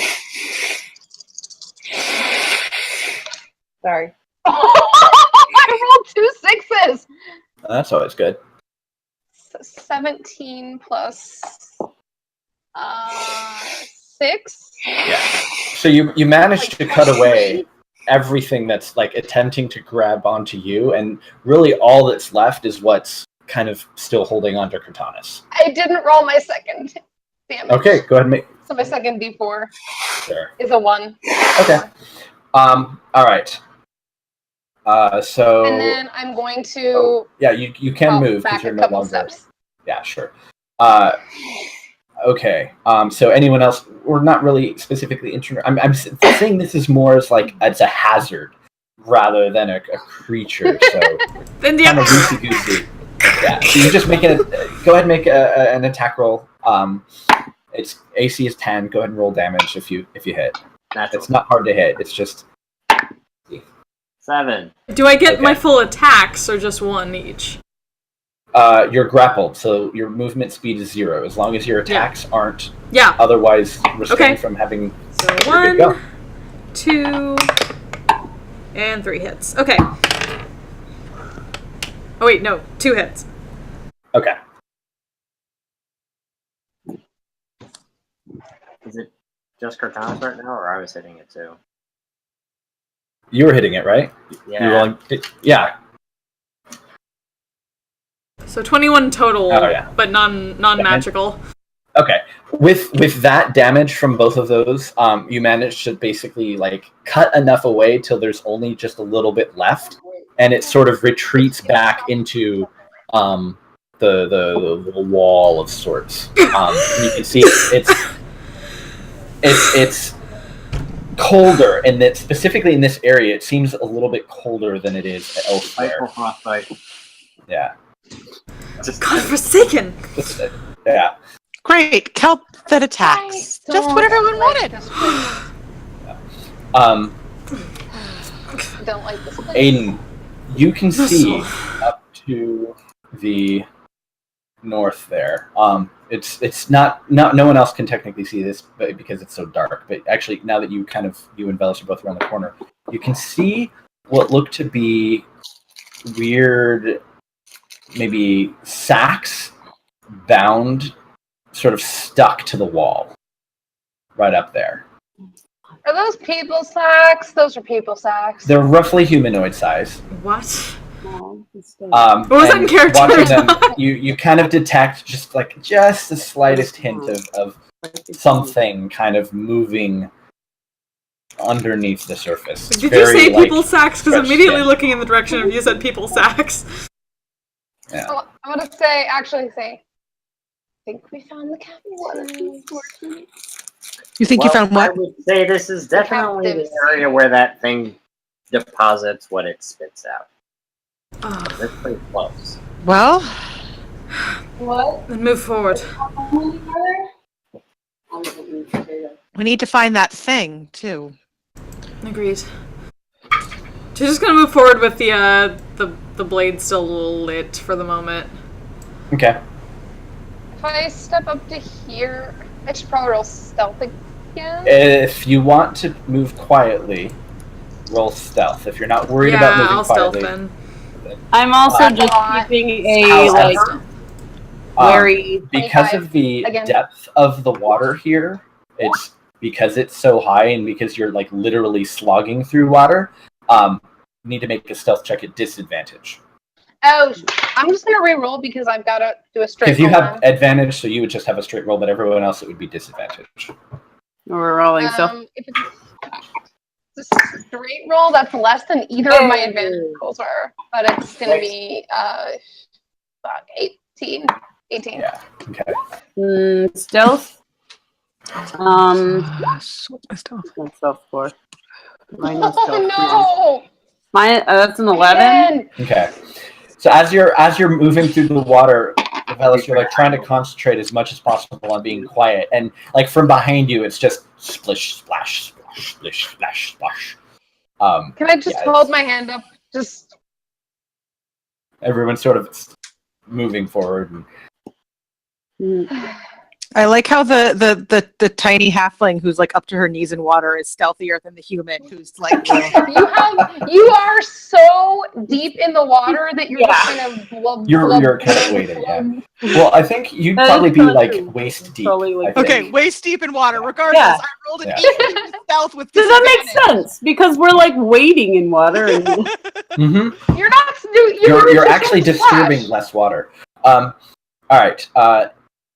Anyone who would care to, go ahead and make a perception check. Although, really, actually, I would say, no, just Aiden and Velis, because everyone else has limited sight, right? Yeah, I mean, I've got the light spell on the sword, but that's about it. Aiden and Velis have extra dark vision beyond everybody else. Yeah. I have normal dark vision, though. 8. Okay. 7. Weird shit. Am I not rolling? Oh. No. Well, let me check distances. Yeah, no, it's okay.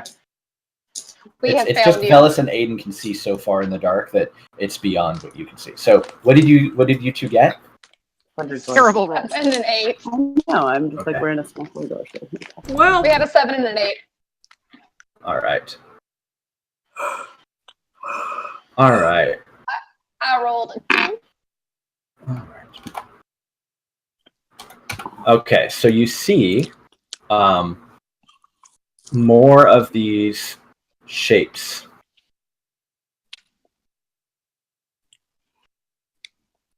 along the wall here.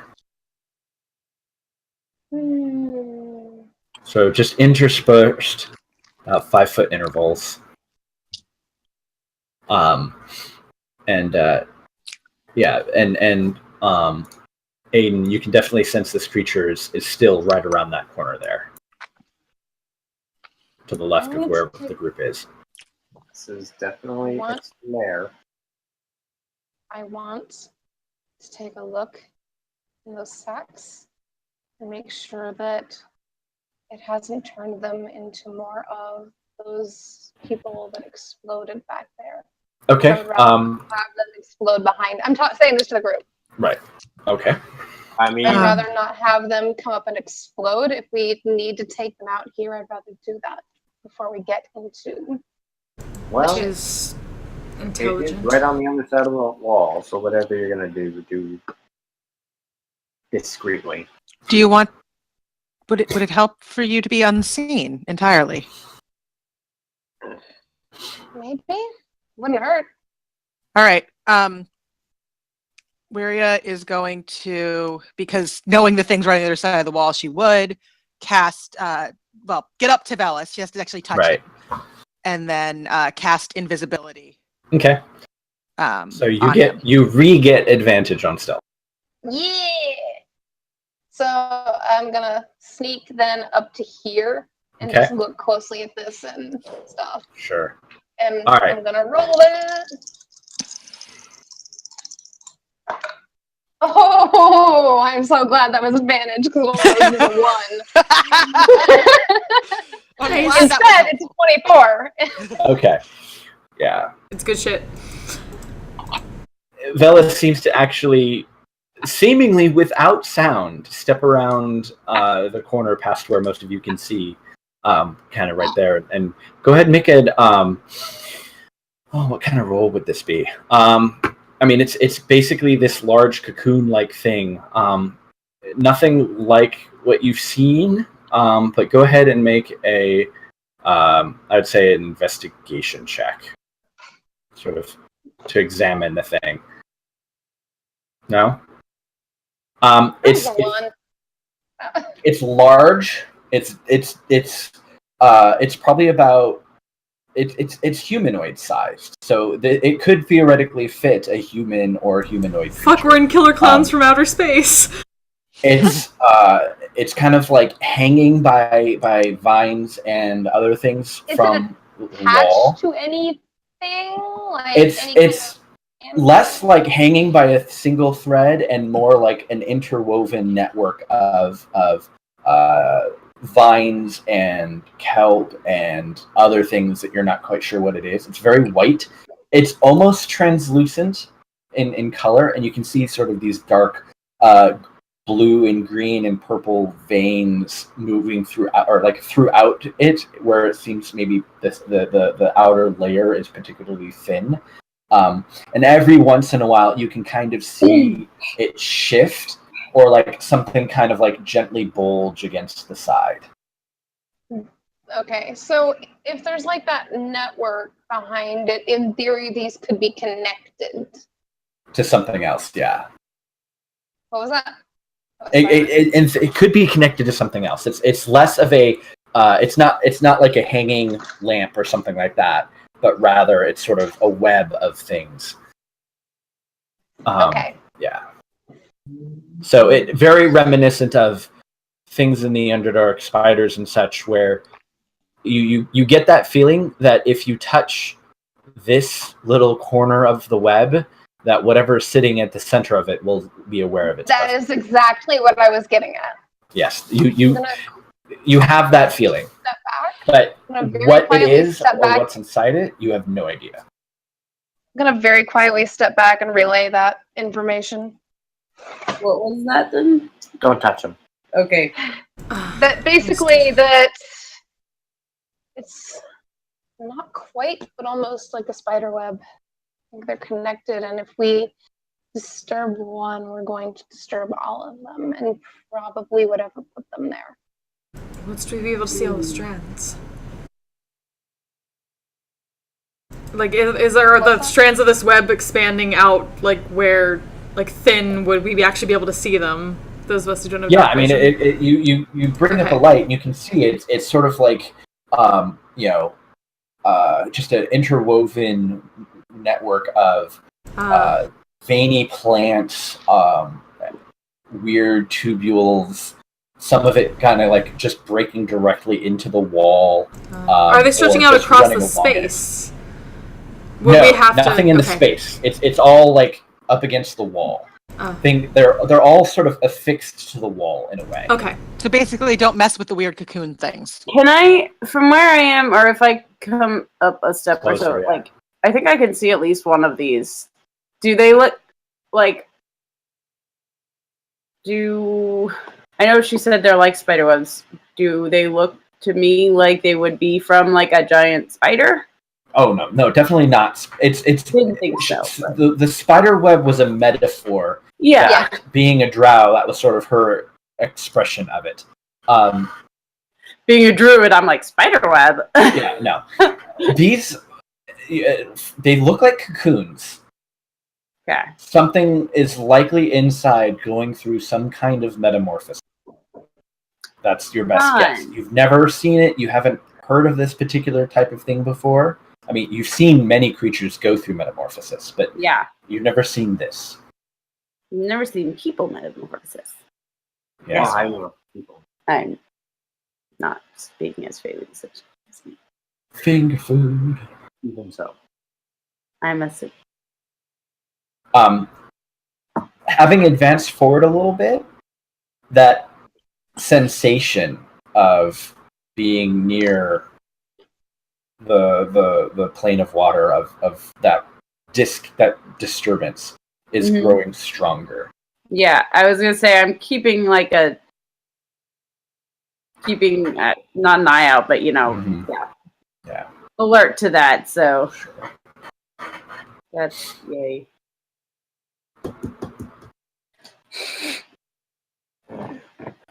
Well, should we move forward then, or?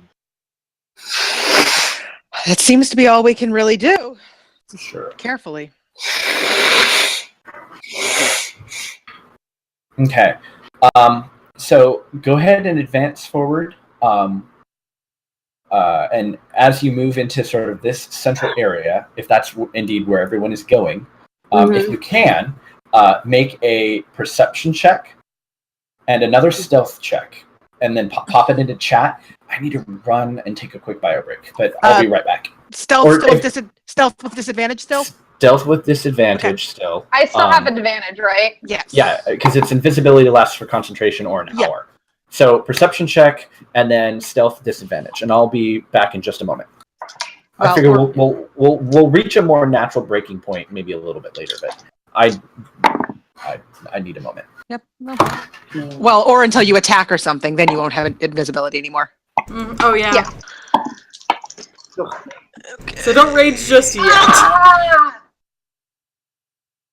Sorry, what did I miss? So beautiful. Just searching things. It's so beautiful. Look. Thank you, advantage.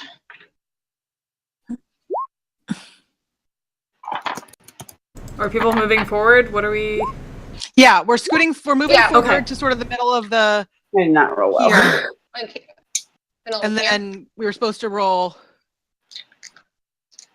stealth and perception. Yeah. I did not Okay. roll well. What have you done?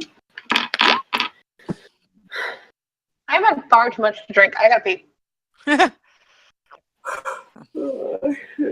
Luckily, with a +7 stealth, I can roll a 13 and get a 20. Yeah, see, I have a +7 perception and I got a 13. I have a +6 perception and I rolled a 6 and I rolled a 10. So yeah, my stealth I rolled a 6. So that's well, when I originally built Wiria, it was before Velis existed, so we actually didn't have anyone to scout. Yeah. So Wiria was built to be able to scout. So that's why she has such high stealth and high perception. Enough that she can maneuver plants and whatnot and climb trees and things, but But also she is a tiny little halfling, so I figured having high dex made sense. Thank you all for your patience. No All stinks, right. no stinks, no strength, but Okay, grab a lots drink, girl. of dex. Yeah, what is it? I had 18 strength. I have 12 strength. Her strength is not that bad. I have 9 strength, Mm. Okay. but I have a Well, +0 in athletics. Felix has been around boats a lot, though, so that's why I was like, No, it her makes sense. strength is going to be a little higher. That's why charisma's her dump stat. Okay. Normal strength is one dump. Yeah. So advancing forward. Let's see. Let's check those stats. Oh, lots of good stealth checks. Lots of good perception checks. Okay, so as you all did very well on perception. So as you're advancing forward, you're just what you can sort of feel and hear and get that sort of blast of sort of strange cold energy emanating from this corner as well. So you think there might be some more of that superpower strangle kelp somewhere in this corner. Stay away from strangle kelp. Yes, please avoid the strangle kelp.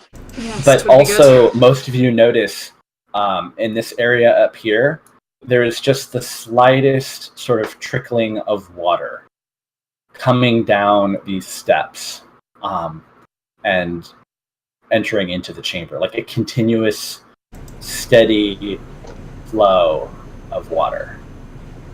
Huh. Quiet and From up here? small. Yeah. Mm-hmm. And it's definitely cold. It's definitely seawater. Well, we thought we were under the sea, so not entirely surprising. Right. And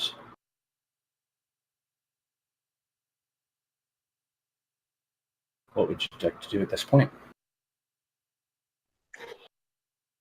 Well, we did say that we were near water elementals, so. Either we deal with this thing, or we go up the Try stairs. and bait it? How would we bait it? Sit back here and shoot one of those stacks on the far wall. That could Assuming perhaps that is what it. Assuming that is the only thing it brings. Yes, That's there could just be true. more. Do I have any idea?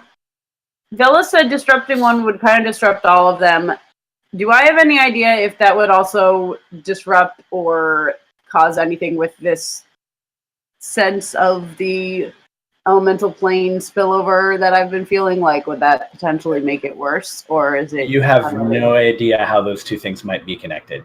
Okay, so for all I know, that they're unrelated. It's kind of what I gathered, but I figured I'd.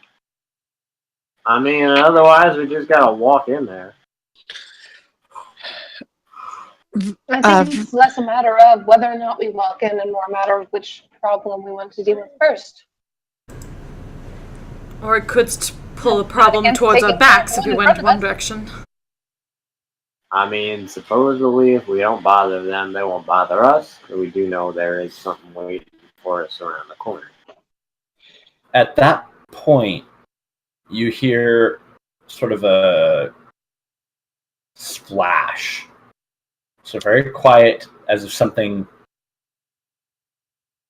from a height came down into the water over there. Around the corner? Around the corner that you can't see, yes. Would it be about the height of these pod things? Hard to tell. You just heard a noise. I say either we go now, or I take a look up the stairs, but if I take a look, there's a chance it'll see me. Well, wait, I'm invisible. What the fuck am I talking about? Nothing is going to see you. Yeah. Nothing You is might- going to see me. Might hear you or smell you, but It will not see you. Do you want me to take a quick peek up the stairs and then... You can always come back after we take care of this. I would rather. just one enemy or the other or both at this point. Well, we don't know if there's an enemy up the stairs. We just know that there's an enemy around the corner. I say we deal with what's in front of us. I agree. I'm gonna pull back an arrow and well, no, I'm not gonna shoot. I'm gonna just stand back, like here, Okay. and wait for somebody else to shoot the thing because I don't want to break my invisibility. Okay. If that was just a distraction, I shall take that. Velis, make a dexterity saving throw. What? You moved you back stepped to closer the to cold it. area, yeah. You backed up into... Tis hearing. Tis goes by the water or the hearing. They won't help. 17. Okay. Yeah, this time, as these vines burst forth from the wall, you like, oh wait, and just duck out of the way as they start whipping. Crap, I remember this. Yeah. What did we just talk about? Yeah, Maria's gonna move over here as well away from the vines. We're ignoring that. All right. So as you all sort of turn to see these vines begin to whip out from the wall, you can hear a louder sort of the sound of something moving quickly through water and splashing from one way. If it's from down here, then Cortanis will go up to get in front of. It's coming from here. I'd like everyone to roll initiative right at this moment. Okay. Where did that go? Ugh. No. Hey, better.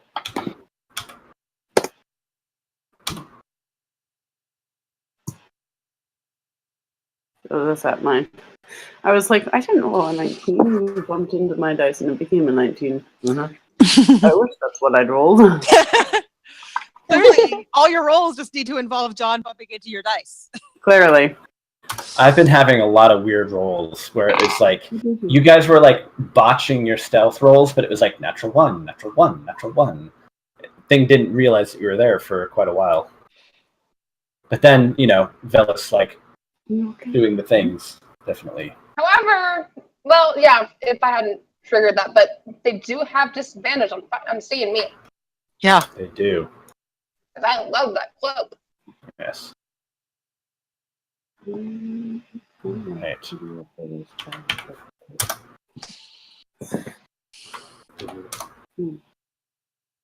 And did anyone roll for Elias? Yeah. Okay. Yeah. 9 plus whatever his Oh, dex is. 9. That would be a 2, so 11. Right. 9. So yeah, I was like, I also rolled a 9 plus 2, so. All right. Literally... So everyone gets to go before the creature. Velis technically has higher dex, so you don't go first. Yes, Phyllis has slightly higher dex. Yeah, you can hear the creature splashing from over to the left. It's coming. And I'm just like, I know where it is. Can I see it if I'm here? Just barely, yes. Okay. Just barely, as in I would have disadvantage on shooting it, or? Nope. But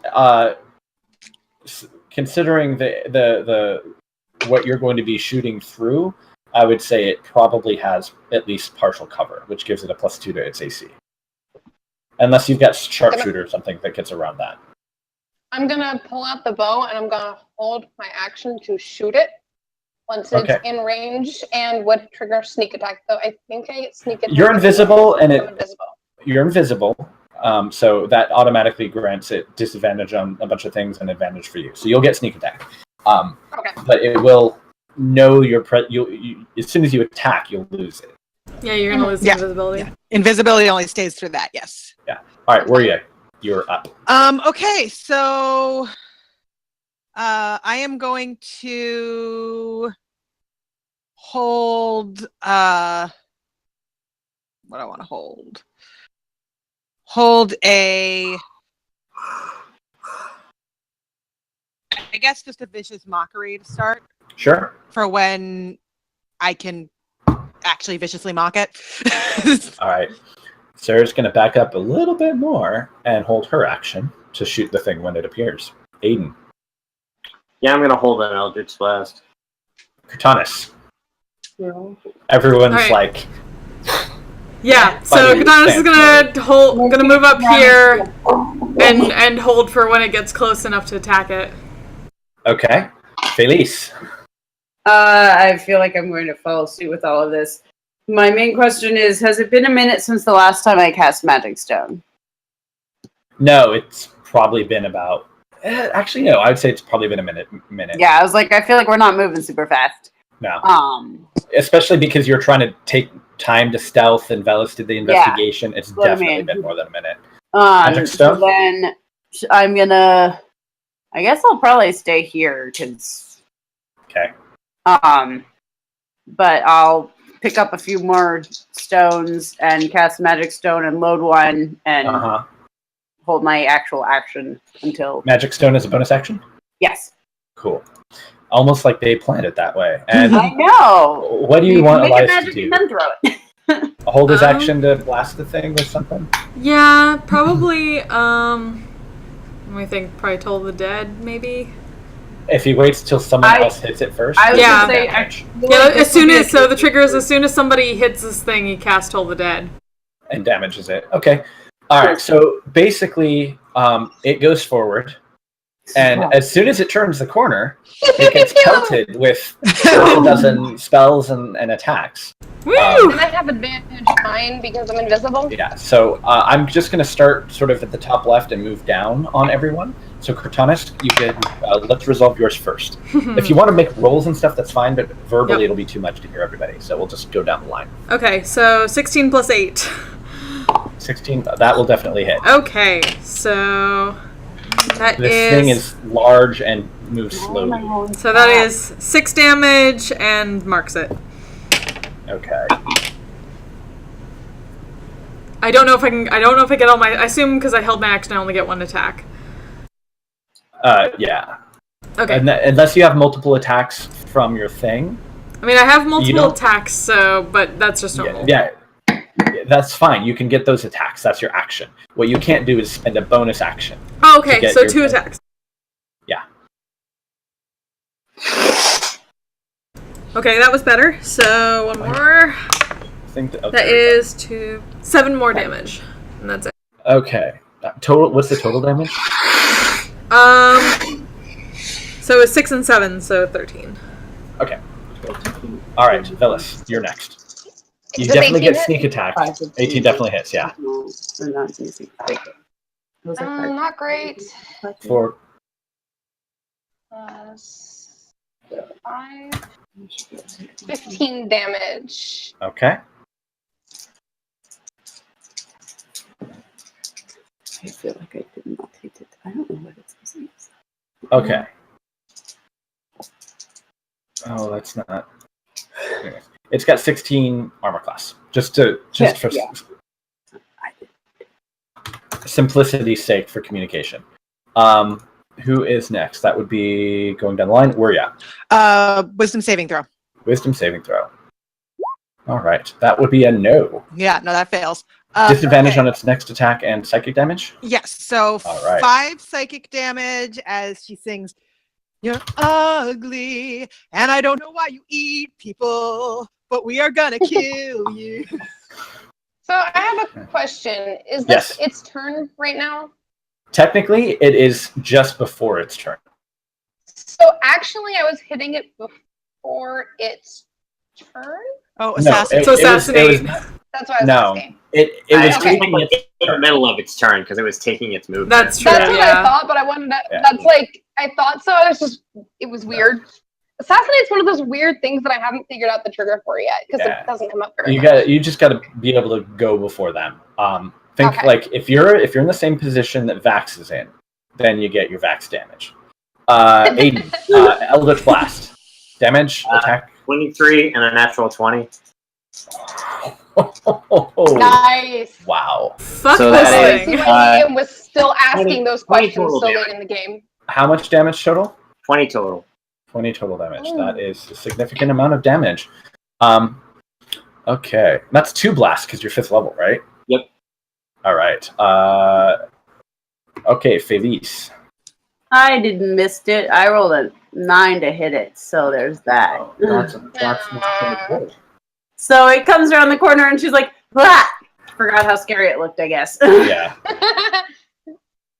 Which now I'm like, crap, did I hit the thing on the wall behind it? Unless you rolled a 1, you're fine. Okay, good. That or, I don't have enough gusto behind it and it just kind of goes, think. And No worries. Just Okay. hear a swoosh. Elias, it's a wisdom saving throw you determined for Toll the Dead. Yes. Ah, And fuck. that is It made a it. 17, unfortunately. Damn And then Sarah does get some damage in with her arrow. But, I mean, it turns the corner and it's just this sort of like withering fire of arrows and spells and all kinds of things blasting into it. It has disadvantage on its attack roll because of the thing with the thing. So Nope. that would be a 10. Okay. Yeah. All right. So that missed. All right. And I think we're basically back up to the top of the round. Velis. Alright. You know what? Fuck it. I am gonna slide up here and stab it Okay. in the face.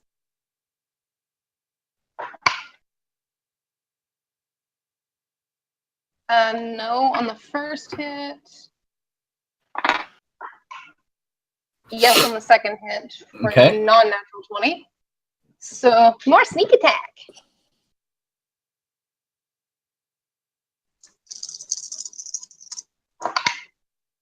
Uh, 13 damage because that was my bonus Sonoma modifier. Okay. Right.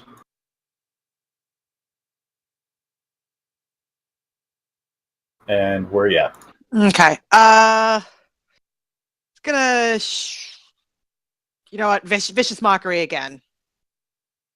Seems to be effective. Also, shooting around things seems like a bad idea.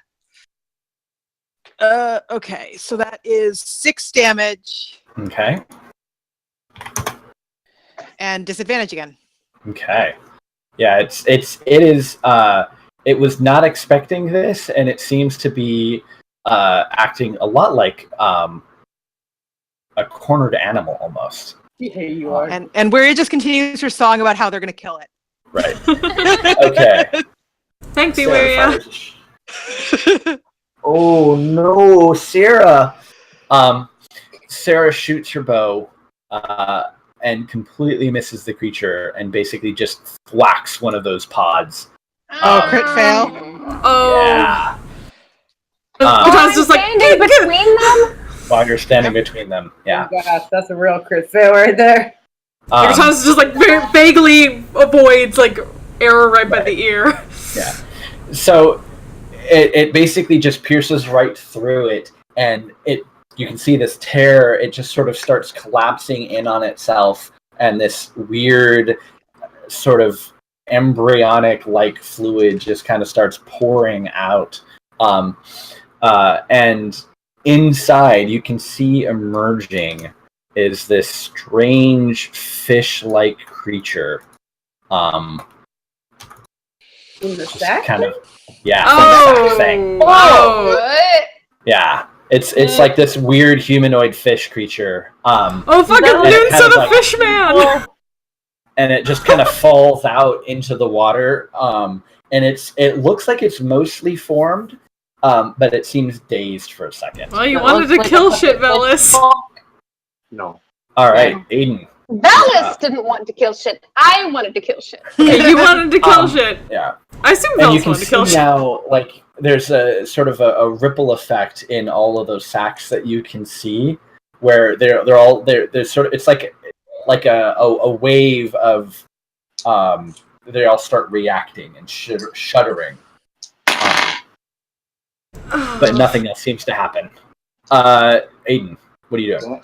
Double pew pew on the big guy. Double pew pew on big guy.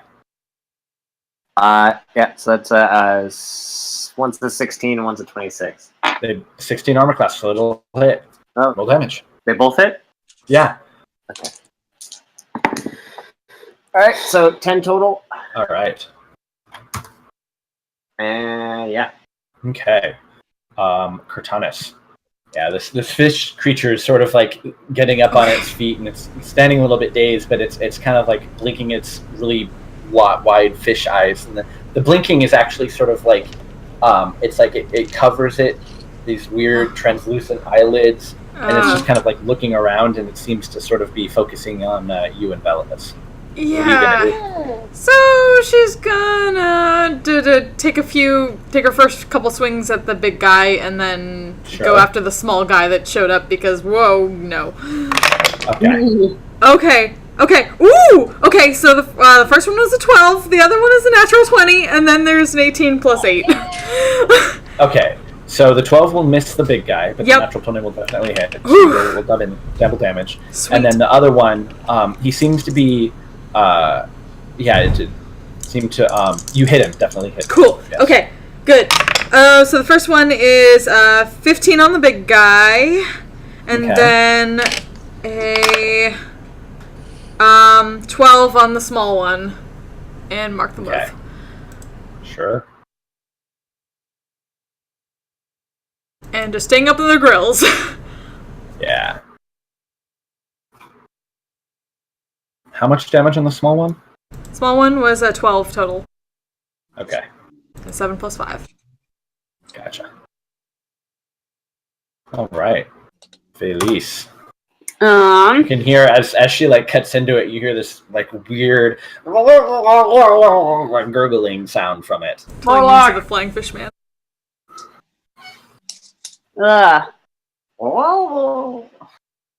Yeah, I'm just. As soon as the fish thing came out, she's just like, and so she's gonna just turn and shoot the next stone at that thing because it's a disgrace to fish kind. It looks vaguely reminiscent of a creature that you are familiar with called a kuatoa. Ooh. Which is basically it's a humanoid. They tend to be very lowly creatures that just kind of sort of live in tribes and are more of a nuisance than a danger, unless something seems to gather them together. They tend to worship beings that are more powerful than they are. Die, fish scum. Yeah. Oh no. That's a 7 to hit. That's unfortunately not enough. I need to pull out more dice because these ones. This is the same dice that rolled in that 20 earlier, though. I was like, "You're my good dice." Apparently not today. All right, Elias. It's okay. My Bellis die has been betraying me. I feel. But all my other. 20s getting real. Thinking one more Toll the Dead on this. What do you guys think? I mean, cantrips are always good. Yeah, I mean that's Toll the Dead on the big guy. All right. Wisdom saving throw on the big monster. This doesn't seem to be terribly wise. 15, which is not enough. Yeah. Okay. So that is that is 20 total. 11 and a 9. Okay. Wow. All right. It is cringing back from all of this attacks that are coming up against it. Veins are popping. Yeah. It is now its turn. It does not like this thing at all, like this situation. But it doesn't really seem to have anywhere to turn to, and you're very much getting the sense that this is now sort of a cornered creature. And it's becoming very, very dangerous. You've marked it. Has no problem, so it will go ahead and just attack you. Cortanus. Where's my attack roll? There's my attack roll. Okay. Yeah. Ow. Yeah, so 14 bludgeoning damage, and you are grappled. Okay. Yes. Okay. I'm glad I second-winded earlier. Yeah. And... Alright, it's going to then attempt... go ahead and make a dexterity saving throw. Okay. Because it's like grabbed you with a couple of its tentacles, and now it's opening up its mouth incredibly wide, as if to go to swallow you. Fuck. Okay, so,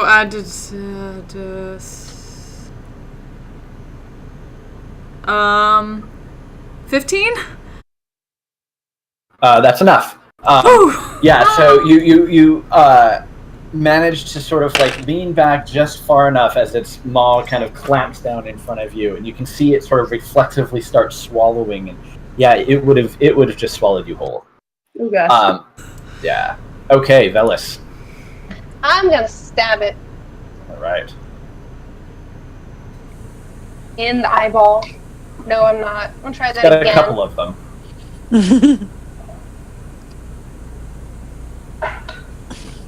That one was a non-natural 20, so probably that one.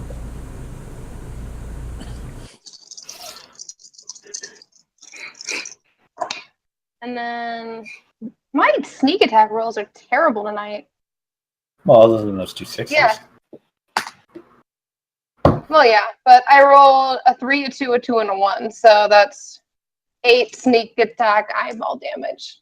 All right. I lightly poke its eyeball. Yeah, it is sort of like a gentle prodding more than a vicious stabbing. All right, where are you? Cortanus, where are you at? 24 out of 65. Okay, yeah. Let's see. Let me look at my spell slots real quick. You're still grappled, though, by the way, Yeah. Cortanus. Yeah, On your turn so to attempt to escape. all right. Yeah, let's just use my last second level for a healing word. Oh no. It's okay. I've got third levels left. Okay. Like, this is definitely not the big thing, probably. No, but I have all my third levels. I have 2 Okay. third levels and a first level left. Okay, so that is 9 healing. Okay. And then vicious mockery again. So wisdom save. That succeeds. Actually, hold on a second. Melee weapon attack. Uh-oh. This 21. Okay, so it technically had disadvantage on its last attack roll against you. Yeah, it's So I still just hit. rolled again just to be safe. It still hit. Yeah. Okay, so you healed. Was that healing word or? Yeah, it was a healing word, second level healing word Okay, and for that's 9 heals. all right, and that's not a bonus action. That's an actual action spell. No, it's a bonus action. Oh, so you still have an action, so you can do a cantrip or. Yep, That's why I said vicious mockery, and you rolled a wisdom save. Right. Okay. I just totally got distracted by making sure that we're still with everything else. Okay. Okay, that is much better. That is plus 12 points of damage, which is just enough. So Sarah shoots her Sarah shoots a bow. The lyrics from the song are stuck in my head. Which is enough damage, just enough to kill the creature. Now this one does not explode in poison or thrash around. It just sort of collapses like a popped balloon. But since there's so much liquid, it seems to actually catch it. So you don't really get this deluge of goo all over you guys. I mean, it's now, saturating the water you're standing in, but it's not nearly as bad as it was last time.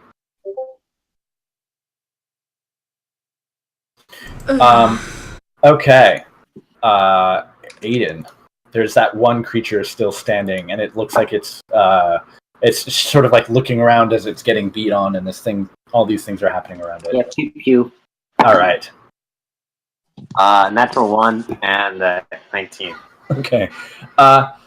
Well, luckily, it's not standing next to anything else. That takes 1 force damage. 1 force damage, yeah. So it's looking around, and you sort of just like pocket right in the center of its forehead, but it's kind of like glances off, and it seems dazed, but otherwise not too harmed.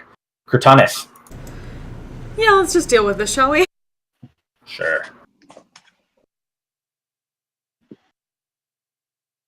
Okay. So that's a natural 20 and then a 3 and a 2. Yeah. Oh, it dies. It did. All right. Yay, death. Just right through the throat. Correct. Oh, good. No more Aiden. actual fish person.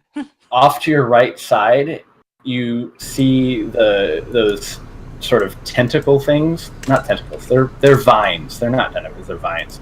They seem to sort of be trying to shift, and they're like reaching around, trying to grasp onto anything it can possibly be in range. But Shall we keep moving? Initiative or? Are we still in initiative right now?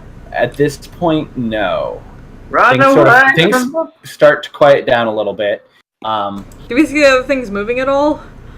Go ahead and make perception checks. Everybody? Yeah. 7.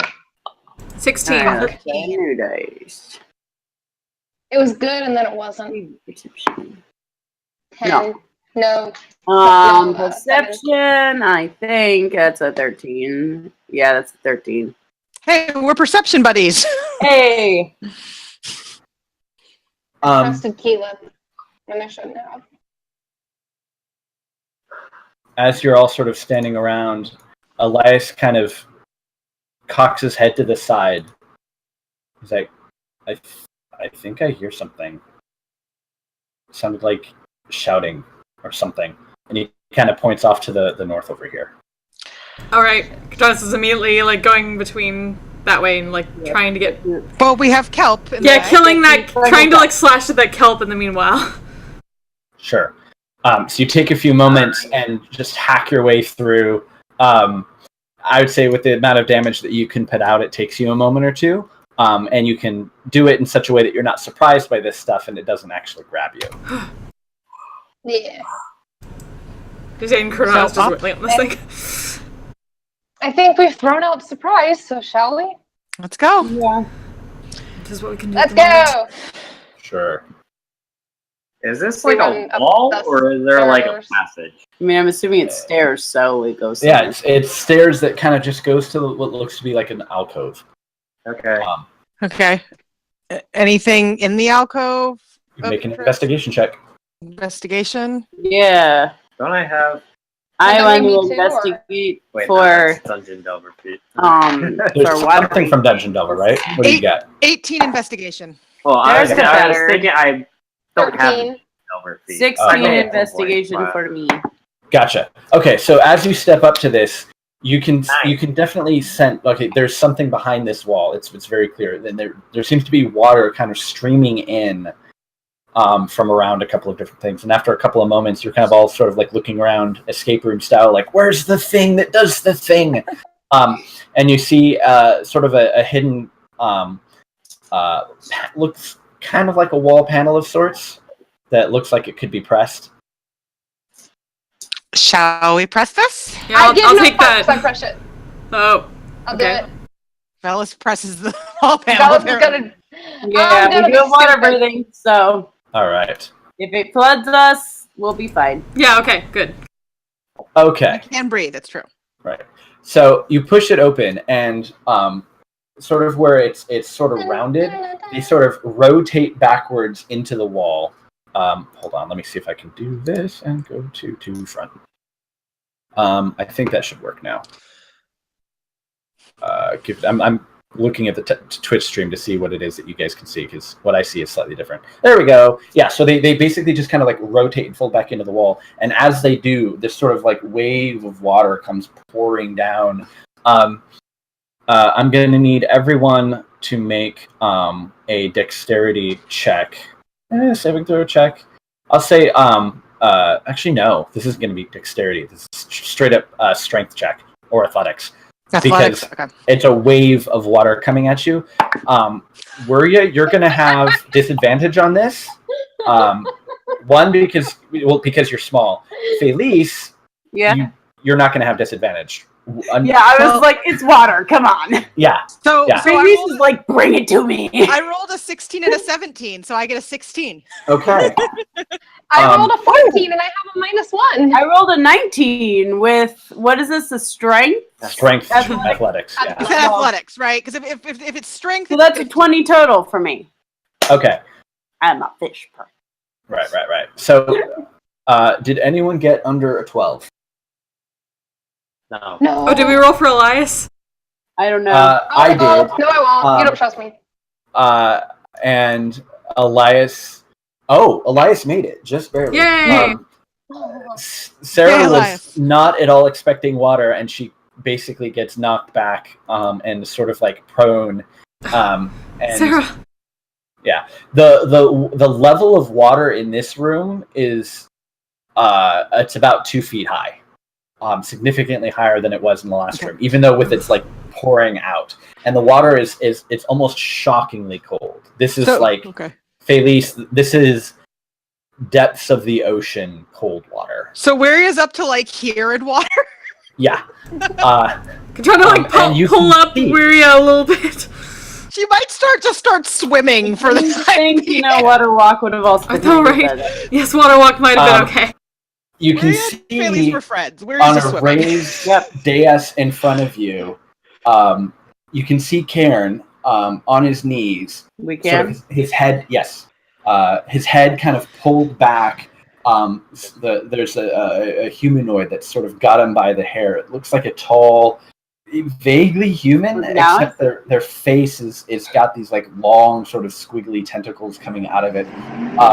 It is not an illithid, Velis. You recognize this instantly, although there are face tentacles. This is more very aquatic features type things. It looks like he's got like these thick, heavy gills on the side, and he's kind of holding this large trident that's like covered in barnacles, and he's got like almost like his armor is made of that stranglekelp stuff. Is it like the picture that Witch Hazel showed us? I'm or not different? sure which pictures Witch Hazel Something showed. with crazy tentacle creature thing. Not you're the describing full transformation thing, but I'm not sure. Okay, fine. Yeah. And My notes on that were shitty. It just says recognizes puppet fish people. Book in deep speech. Felice. Yeah. Do you speak deep speech or understand it? No. Okay. He doesn't speak like anything. Yeah. You recognize it sometimes as language spoken by creatures of the deep sea. And this creature seems to be shouting at Cairn in this language.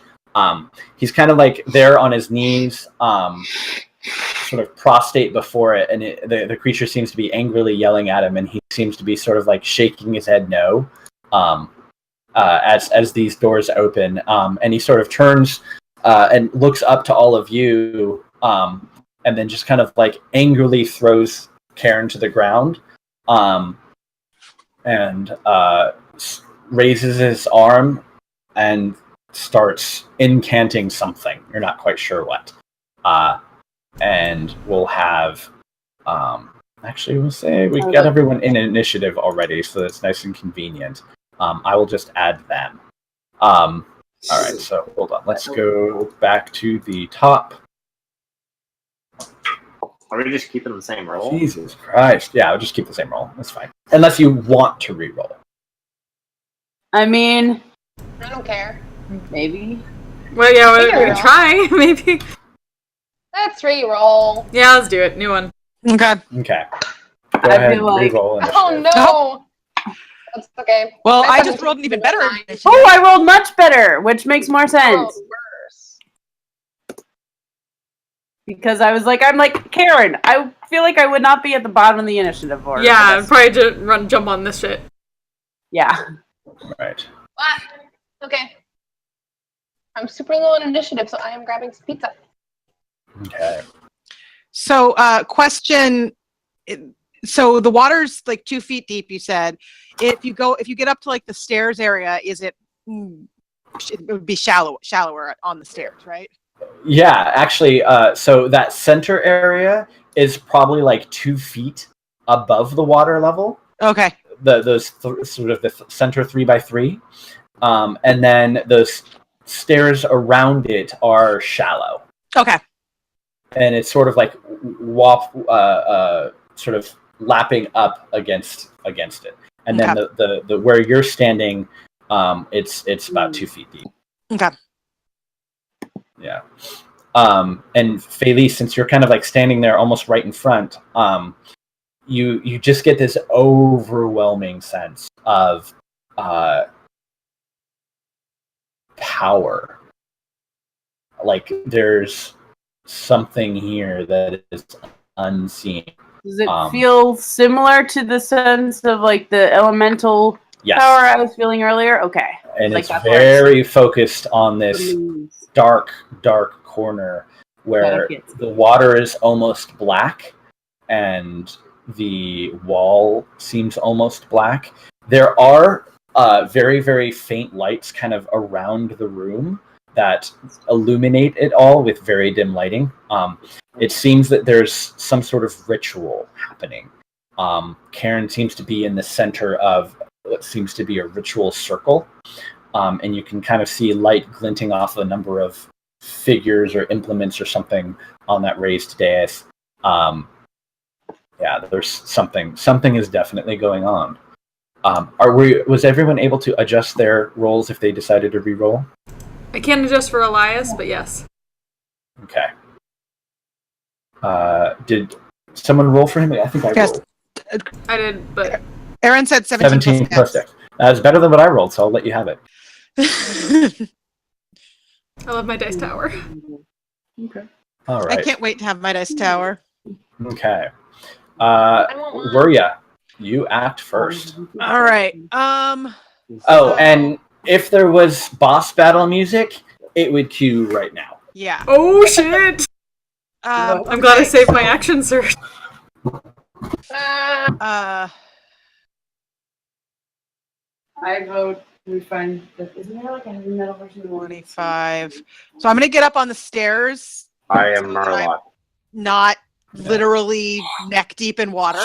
Mm-hmm. Because that just seems like a bad life choice. Right. And I am going to see if I can get some background music a little bit from just Roll20. I'm trying. It's not quite what it was, but it's all good.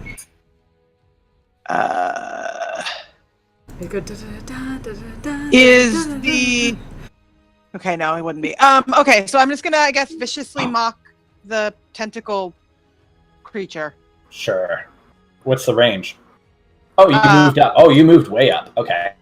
I'm trying to get out. I assume you said up here was where it was shallow enough. Yeah. So there, you're standing slightly in water. Like the lowest step is definitely underwater. The next step is just out of water, and then the one up is completely. So my goal was to get to the point, and so if there's somewhere else I could be, but like my goal was to get to the point where I am not neck deep in water. Yes, that would be the place. Because I can't do a whole lot while neck deep in water. Right. Okay, so wisdom saving throw.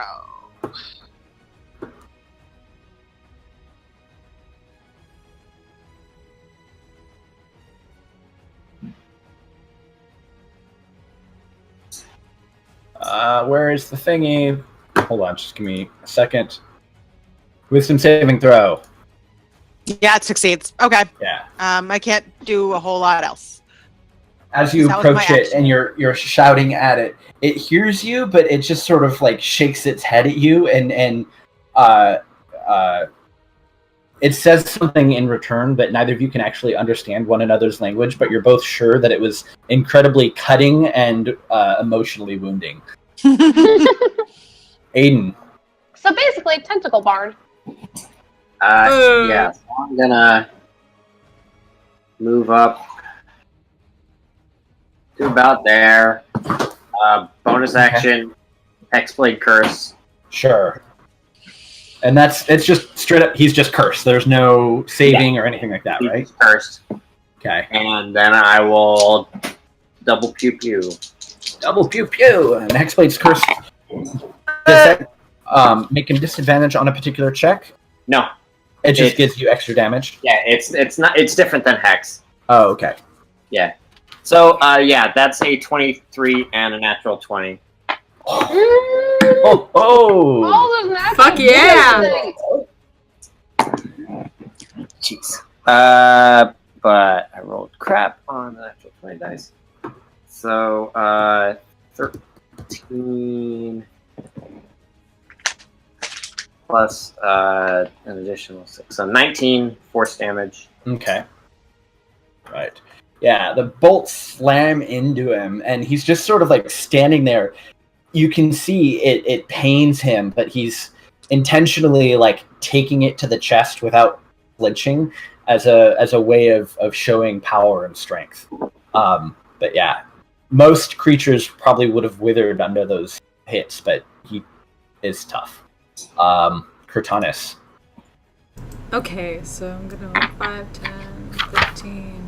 What is it? 20. Oh, there's okay. Now I see him. So 25. Oh yeah, you all have vision. That's here. Let's see if I can. 3. So I'm gonna dash to get up here and then use action surge to wail on this fucker. Okay. I probably didn't say it, so I'll say this first round we'll skip it. But if you're in that deep water, that's considered difficult terrain for anyone. Where is probably the but deeper Phalanx. water? Anywhere. Yeah. Okay. Anywhere that's not those stairs. Okay. So I think everyone would be able to get in range of for their spells, but that may impact how far you're actually able to move. Okay. You really should use water walking. Sorry. Get up there, Sorry, guys. Here, first... let me mark. Do some marks. Okay. Okay, so basically, I assume at least with action surge, I probably would have been able to dash up there, even if it's half. Maybe. yeah, you've got enough range to do that. Okay. So anything that's not in that square, the water is deep enough to impede movement. Okay, so first attack was 16. Sure. Second Definitely attack hits. is 18 plus 8. Third attack is 11 plus 8. Are you really the going to want with initiative? Yeah. His armor class is not 10. Okay. It is 16. Okay. So the other one will hit. Okay. So, that is a total of 6 plus 13 plus 12. So total of... So 13 plus 12 plus 6. That's a lot of damage. That is a total of 31 damage. She's just fucking wailing on this guy. Wow. Wait, how many Damn. hits? Because didn't you get like a couple that were below 16? Or did you action surge to No, get extra attacks? I action surge to be able to attack after the movement, but Gotcha. it was. You said you like rolled a 12 and a 13, right? But that was plus the Oh, plus the 8. That was the dice, not. Yeah, I think the lowest one was modified 16, so I think okay, so. gotcha. So you rolled a 12, you rolled a 13. Yeah. On the die, and then you add your combat modifier. Yes. Okay. So 32, 36? 31. 31 total. 31. That is a lot of damage. Yeah. So for all of his stoic, standing there like taking the Eldritch Blast to the chest, you charge up, and just lay into the creature, and he's trying to defend himself as best he can with this large trident that he's wielding, but you're getting really good hits in. Sort 1, of 2, and then angrily, straight up vertical. Angrily, he sort of reaches out and calls out, and as a legendary action, this vine comes in from behind you and slaps you in the back, but it just sort of glances off your armor. Okay. Okay, so he starts calling out in this sort of unknown language. And you can see this huge pulsing wave of water originate from this eastern corner. And it's probably a foot, and it's gaining in size 2 feet. I need everyone in the room to make a strength DC 13 strength check. Is that me too? Yeah. Everyone, even if you're up on the water. That does that count me since I'm out? This huge wave comes out and sort of rebounding off the wall, and this deluge of water down those stairs. Wait, is it a save or a... Whoa! It is a strength. That's that one. Yeah, I rolled a 9. So that's a 2. 10. Elias, I don't know. Elias. So the only person seemingly able to keep their feet is Aiden. Everyone else you're knocked prone. And if you got an What about 8 Elias? or less... Oh, let me roll for Elias. Strength plus 3. Is he in the room? He hasn't gone yet. He actually would go. Oh, that's true. Now. He makes it actually. Yeah, he manages to brace himself. When we roll for Tracy, strength is not her best. Yeah, no. So if you fail, you're knocked prone. But if you got an 8 or less, you actually get pushed back 10 feet away from the center. So how does that affect 10, those so- of us in the doorway? Do we I'm go all down over the stairs, basically? Yeah, you kind of just sort of tumble backwards. Luckily, I rolled a 9. Yeah. So At least you're landing I'm in water? Yeah, you're not taking any damage, but it's just this wave of water sort of pushing you back. And while that was a book. That was not a bottle of water. oh, good. Yeah, that would have been very bad. Okay. All right. Excuse me.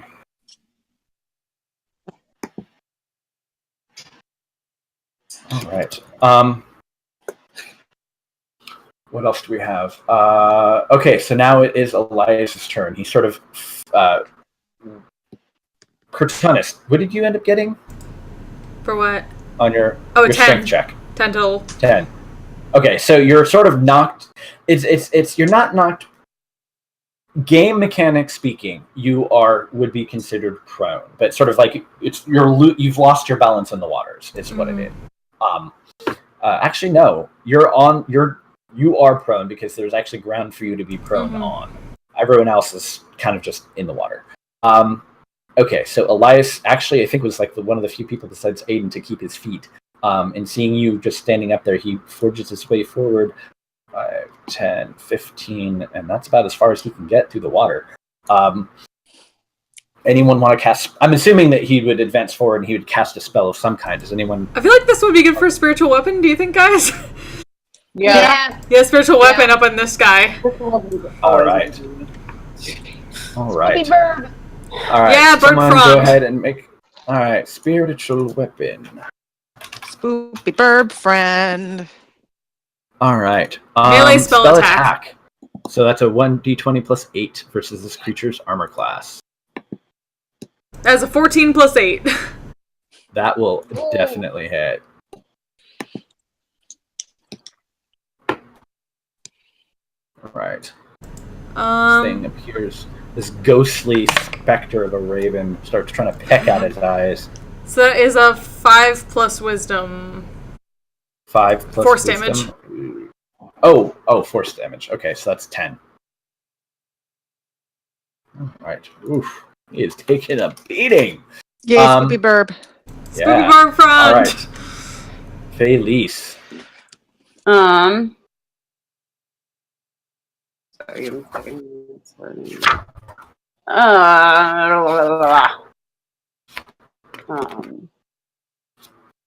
Okay, so I can't do it now. There. Hang on, sorry, I've been trying, I'm like going through, I'm like, do I have anything? It doesn't let me, like, oh, maybe. So, question. Yes. Like, I got knocked prone, pushed down. What is a normal swim speed for a... For Yes. for a water Ashari? Yeah. I don't know. I'm like, as in, like, if I get knocked over, can I just, like, go with it and just, like, swim? Yeah, I would say your movement would not be impeded if you have an actual swim speed. I don't know. Do I? That's what I'm asking. As just a straight up Ashari, I don't think so. Okay. You'd probably not at 5th level though. Okay. You'd have to probably transform into a beast. I was going to say, but if I turn into an animal that has a swim speed, you could just buzz right through it all. Yeah. nice. So she's gonna get creative here. Sure. because the bad guy is not in the water, so I need something that can do both. Giant crabs can do both. He's next to the water. If you've got a creature with reach, then you could probably get up there too. I mean, I can turn into a giant crab. Oh, wow. Nice. Okay. Its challenge is only an 8th, apparently. Oh, but it can. But it's big. It's giant, right? It's big. I mean, it's a medium size. Right. Because it's giant for a crab. Yeah. But it has a swim speed and a normal speed of 30 feet. Okay. So. And go snap, snap, snap. Yeah. Snap, snap, snap. Can also grapple things. So basically, you're gonna Z-snap him to death, right? All right. I mean, that's my hope. So. Let's see. I measured things. So 30 feet. I can get up to the platform and snap, snap, snap. Sure. Yeah, I'm like, how far? Okay, 30 feet. Yeah, if I can go there, yeah. So I can't actually I'm gonna pull your little token to the side because I'm trying to. Yeah. You should be able to actually manipulate that token because I said it's controlled. It represents your character, and so you can control it. Whee! I can. Theoretically. Yay. Okay. All right. But I mean, yeah, that takes all my movement to get there. Okay. Sure. Yeah, I'm like I feel like I could action movement also, but then I'm like, I'm close and I can't do anything. Mm-hmm.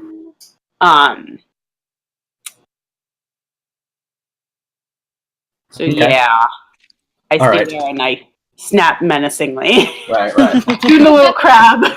Okay. Sarah stands up, advances as far as she can go. She's not going to hit with that particular arrow. She swears. She's just like pushing her way through the water, but is not moving very fast. Okay.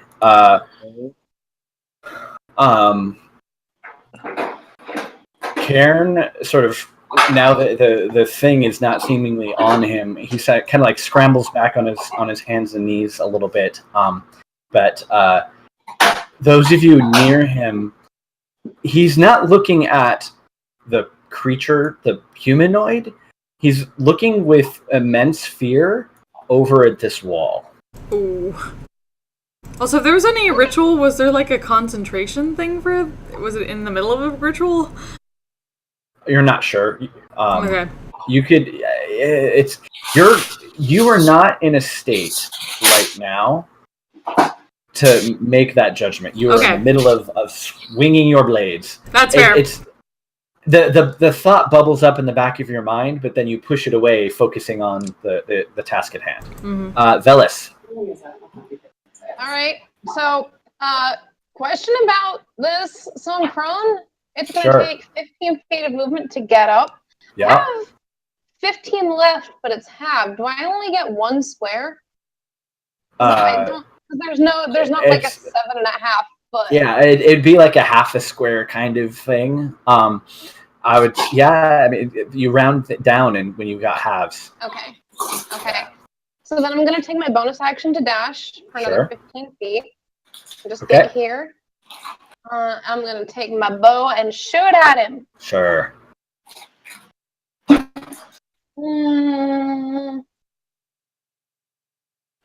use Vex. Okay. Oh, that's good. That's a 14 plus 8. 14 plus will hit, yeah. And then I get my sneak attack.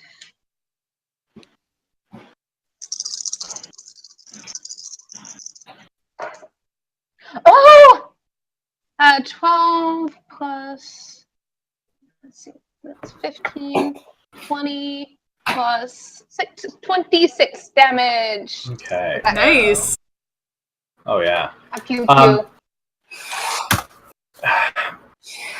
As deadly as that shot normally would be, most creatures would sort of keel over and cry out in pain, but he seems to be able to withstand that sort of lethal attack much more effectively than you think he would otherwise. Cool. And then, is there like a chance to just glance over there and see if there's shit falling out of it. Go ahead and make a perception check.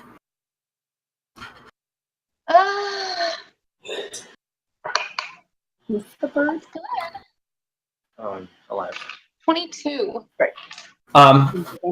It's dark. You, being a drow, live in the darkness. It is your friend. It is your ally. And you've what a human might see as, oh, that's dark. You understand sort of the subtleties of what a lack of light is. You know what magical darkness is. You know this. It is not magical darkness, but it is so black as to almost be a complete void. You don't see sort of like the wall itself. It's just black, nothingness, void. And for a brief moment, as you're sort of peering into the darkness, you have this strange sensation that something is peering back at you. Okay. That makes Velas visibly uncomfortable, and I'm just going to spend the rest of my turn just kind of leaning back against the wall and keeping an eye on that. All right. So that vine that was sort of like slapping you in the back, Kurtanis, it makes another attack against you. It would have advantage because I'm thrown, right? Or prone. It does have advantage because you are prone. Ow. All right. Yeah. Yeah. That should actually be... Hold on a second. Technically, that's 1d6 plus 3 slashing damage, so that would be 4. Okay. Again, because I apparently roll like the best ever.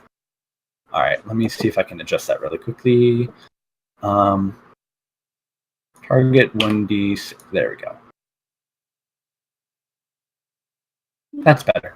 All right. All right. Its turn. You can see it stretch out its hand, and then in this voice, you heard it shouting before, but now you can see you hear this sort of incredibly loud, thunderous, reverberating voice that just seems to emanate from everywhere all at once. It reaches its hand out and it makes this call. I need everybody. Give me a moment. I have it. I apparently didn't take all my best notes. I need everyone to make a DC 14 charisma saving throw. Do I use crab charisma or my charisma? I think it's your charisma. Use your charisma. Yeah. Believe it or not, my charisma is better than the crabs. You only use the crab's physical stats. Is this considered an attack? I have only -2. Crab is -4. It is an offensive I was pretty action, sure. but it's not an attack. Okay. It's not an attack by the rules. Okay, so it's not a marked thing. Yeah. Oh, that's fun. It's not some kind of charm, is it? It is not a charm, no. Okay. Yeah, I was like, because as a crab, do I still have advantage against that? But it's not magic, so it doesn't matter. But you know. Okay. Well, the two. All right. We did our thing. Okay. So, Two charisma-based classes survived that. Velis. I have good charisma, and I still rolled shit. Kurtanis. Do you want to roll for Elias? Oh, okay. I'll do that. He gets a +3. He gets a -1. Oh, he is not going okay. plus. No, it's a +2 because he's proficient in that saving throw. Oh. I got 16 plus 2. Okay, that's better than what I rolled. I'll let you have yours. All right. So But he got it. Felice and Kurtanis, you were all frightened. Oh, fuck. Fun. As Frightened of what? emerging from this darkness are these long, dark, purple, almost spectral tentacles. Oh, What? shit. What? As he calls forth this monstrosity from beyond this plane. Cute. Yeah.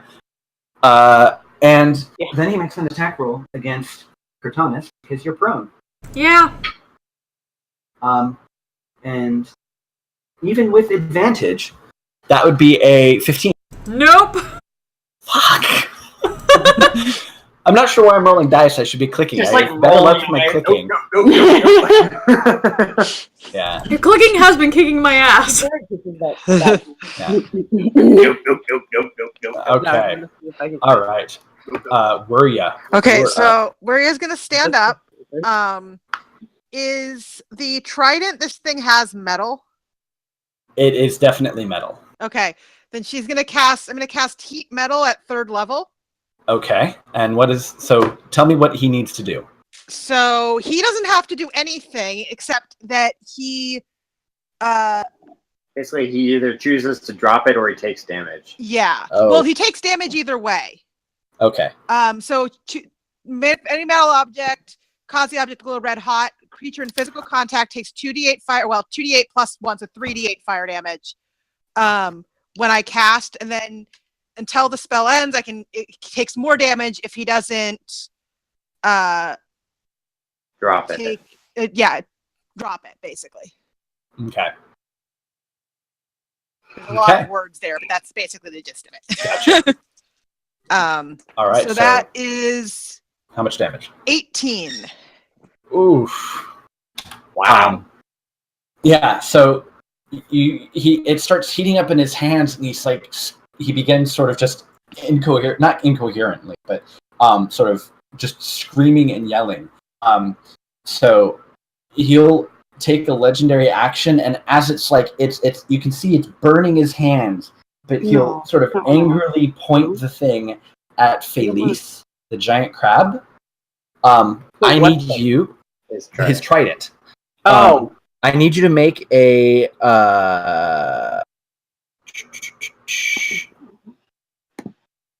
Let me look this up. A wisdom saving throw, DC 15, as he points this thing at you. Yeah, that's not gonna. 14. Dang it. No. Oh. Yeah. Oh wait, is it magic? It is a magic effect. So I have advantage? I I'm a guess gnome? you would. Yeah, you do have magic against magical effects that are like this. Oh! That's a 24! You hear these voices fill your mind. But your training and your upbringing have inured you to this sort of magical effect, and you shrug it off, and he sees that you kind of just like do this thing and clap your angrily just like drops the trident. And then as my bonus action, I'm gonna give inspiration to Cortanus. Okay. All right, Aiden, you are frightened. No, I'm not. Yeah, Aiden's Didn't you not. Didn't Aiden, you? you You rolled a 17. Okay. Yes. Felice, you are frightened. Oh, hold on. Frightened. Yeah, the two people whose actual classes are based on charisma conveniently survive. You have disadvantage on ability checks, but not saving throws, and that was a saving throw. So, ability checks and attack rolls while a creature you're afraid of is in sight, and you cannot move willingly closer to this massive thing that is come up next to you. Is it attack rolls against it or attack rolls against anything? It's just attack rolls. Period. As long as you can see the thing, you can roll another save at the end of your turn. Aiden, you're up. All right. So I'm gonna start walking up onto the DS. Okay. By this guy. I can dismiss my packed weapon with no action. Okay. And then I'll basically use my bonus action to resummon it as a glaive. Okay. And go to town on this guy. Sure thing. Oh! It's a 16 and a 13. The 16 will hit. Okay. That's 11. Okay. Flashing. Okay. All right. Cortanus. You are affected. You are frightened. You're prone, and there's this. It is something that you've never encountered or experienced, and you can't see from where you're standing where Elias is, and you're scared that he might be gone, and so just all these overwhelming and conflicting emotions have you sort of frightened in a way that you haven't been. So yeah. Yeah. So first she has to kind of stand up, but Yes. just like this guy is scary. I'll take the attacks with disadvantage. Just kind of like just get away, go away. Right. Okay. Okay, so first one with disadvantage is okay. 10 total. Next one is 16 total. That will hit. And bonus action is I rolled both 10, so 18. Just like, so I got at least 2 smacks on this. So that is 13 damage plus 12 damage. Okay. Just like scared out of her wits, like sweating and stuff like that, but just like she has to do this. She has to do this. Okay. Can't move. All right. You can move. Yeah. Yeah. You also have inspiration, and you have to make another saving throw. You can save against the frightened. So I'll save against the frightened with the inspiration. Sure. DC 14 charisma saving throw. Oh yeah, even without the inspiration, 16. Okay. All right. You are no longer frightened. Yay! Cortanas is no longer scared. Oh, she just like goes off into like an old common insult on this thing. That lily livered. Right. Yeah, this thing, so there's another pulse, and there's a bit of a ripple moving out from this thing, but instead of this wave, the tentacles just sort of surge forward, and I need everyone to make a DC 13 Dex save. So not everyone. Let me rephrase that. I need Wuria, Felice, Aiden, and Cortanis to make those saves. Wow, my dice really ran away. So let's reroll. Velas, Elias, and Sarah are too far back. 17. Okay. Also 17. I think also a 17, but let me check. Okay. Dex save, yes, 17. Okay. Yeah, so 17 on your 9. You fight off all of these 7. things. All right. Crabby me gets 7. Ooh, okay. Ironically, though, or not ironically, I don't know, whichever. Same dex as mine. Oh. Almost dexterous as a crab, apparently. So, let's see. You're not just grappled. You're actually restrained, as it's pinned you down in place. So you're terrified and restrained. Yeah, it is. You are having a bad time. Okay. Let's see. You hear a shout from behind as Sarah calls out a warning, and she says she thinks those things are waking up. Great. Oh, great. Well. Fish people. And you hear sort of like a chorus of So the and fish you- man. yeah, and you just kind of see her sort of turn around and just start like Legolas shooting as fast as she possibly can. Hold them okay, off, Sarah. Elias. Yeah. Okay. Well- I feel like, yeah. Elisha- Spoopy Burb. Yeah, Spoopy Burb attack, and then Bonus probably attack, another. bonus action. Make an another attack Toll the roll Dead. against the thing. Yeah. Okay. Yeah, then Told Dead makes sense, yeah. Sure. So that's a 15 plus 8 probably for the attack against thing? Okay, 15 will not hit. No, plus. It's plus. 15 Yeah, Oh. I rolled a 15. 15 have a plus sheet. will hit. Yeah. Sorry, 1d8 plus 5 damage. It was a 9 damage total. Okay. And then Told the Dead, is that what we're doing? Yeah, I assume it, It- like, crit success. Apparently twice in a row? God damn it. Yeah. What Spoopy is Burp that? Friend! Burp Friend is our hero. At least Yeah. Spoopy Burb friend did damage. Pecking its eyes out! Did All better right. than Nefertiti. Felice, your speed is 0. Yeah. You have disadvantage on attack rolls. Attack rolls against you have advantage, and you have disadvantage on saving throws, and you're frightened. So it's Am I able to like bad day. try and get out of this? Yeah, no, you can make a I would say you can either do an acrobatics or a strength check to get out. DC Let me 13. check Crab's stats. Sure. I can do. I mean, it doesn't have proficiencies and things other than stealth, so like, I can dex check it then. Crabby dex check, basically. Crab dex. That is the exact same roll as before, I believe, or whatever. That's like 9. Oh no. Crabby is stuck. Okay. And that does that. Can you take, save against the my- frightened? Oh, And then you can also make a charisma save against disadvantage, those. isn't it? Yeah. Okay. And So what? you do have disadvantage on ability checks. Yeah. Well, 7 because- was the lower roll, so. Okay. Well, but equal it's to 9. a saving throw, so that's not an ability check. You had disadvantage to get out of the restraint. Yeah. That's what I rolled 9 on. Okay, The yeah. So you're you say still charisma stuck. Saving throw then. And then a charisma saving throw to get out of the frightened effect. Yeah, that's 3.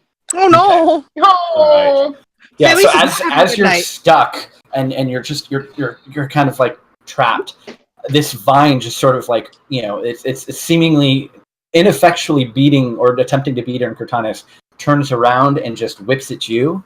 Oh, I did not mean to click on that. That's not gonna. Okay. All right. And that's 13 to hit. I don't think that does. Crab AC. Oh, hold on. You're That does restrained, not hit my crab AC. but you are restrained, which means attack rolls against you have advantage, so he gets one more shot. yeah! And, yeah, that What is this vine swatting at me? Snip, snip, snip. all right. Also, if you didn't see, I posted a GIF of Cortanis on the floor. I saw it. It was beautiful. Yeah. It was good. Okay. Yeah, you just hear Sarah twang, swearing in Elvish, twang, twang, and a lot of but she backs up and it's like, there are a lot of them there. Great. Okay. Yeah. Karen is frightened and is largely going to be useless in this fight. Aww. Turn into a walrus. Just be cute. Felice being yes. like wrapped up and dragged to hell doesn't. Oh, that might be good. That actually, I would say that would give him an advantage on his saving throw because he's seen I his was like, friends. Felice just went crab and is now Right. turning into crab sushi soon, I think. Oh no. Oh no, sushi. Crab Yeah, ragu. so that is a good point. Seeing you sort of like in trouble sort of seems to steal his resolve, and he shakes off the effects of the that mind affecting. Yay! Aw, Karen. And he looks to be gearing himself up to maybe come help. Velis, you can see and hear. Let me clear some drawings. Clear.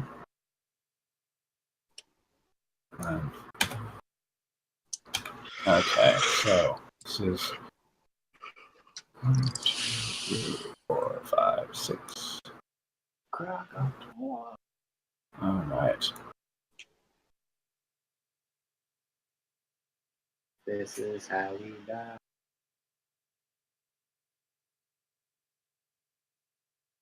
It's fine. It's fine. Fuck! It's just a wave of these creatures, sort of like coming up the stairs. Sarah's pinned one down and killed it already. Sarah, With Sarah. her shot. But yeah, you see these creatures, and you can just see and hear. There seems to be just a huge wave of these creatures coming closer. What do you? Were you frightened or anything? Yes. Yeah. Okay. You weren't grappled or restrained or had to make any VAT checks because you're just outside of the range of all of those things, sort of being in that doorway, hallway area. I also rolled a 19 before you said I didn't have to, so I would have been fine. Okay, yeah. I'm going to look back at Tentacle Face for a second, and then back at the fish people, and just fuck it. So at what point does the along here does the half movement stop? Is it just this square? At this point, everywhere is now covered in water. The only place that you're not in water. Even down here? Oh yeah, like those waves that have come down have like raised the level of water. 15. Yeah.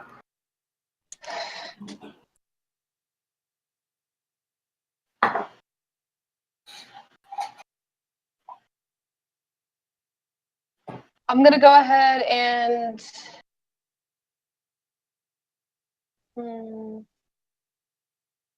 I'll just shoot at this one. Sure. Disadvantage, right? Yeah, because you're still affected by the mind affecting spell.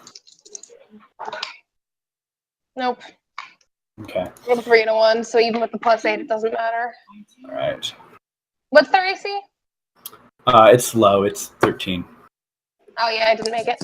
And then I can try to save, right? Yeah. DC 14 charisma save. Natural 19. That'll do it. Okay. This vine whips out and hits Felice for 5. What? You take 5 slashing. This vine is whipping around and it's beating on you, and as a crab, you take 5 slashing damage. Fucking vine! This guy needs to attack so I can kick his ass! Okay. Just go away. I don't want to customize you. I just want you to click. All right. And it is now his turn.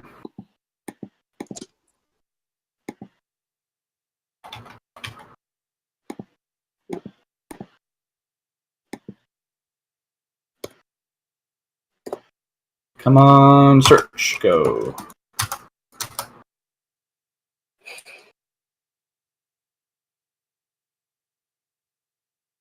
Okay. He casts a spell and all right, hold on just a moment. All right.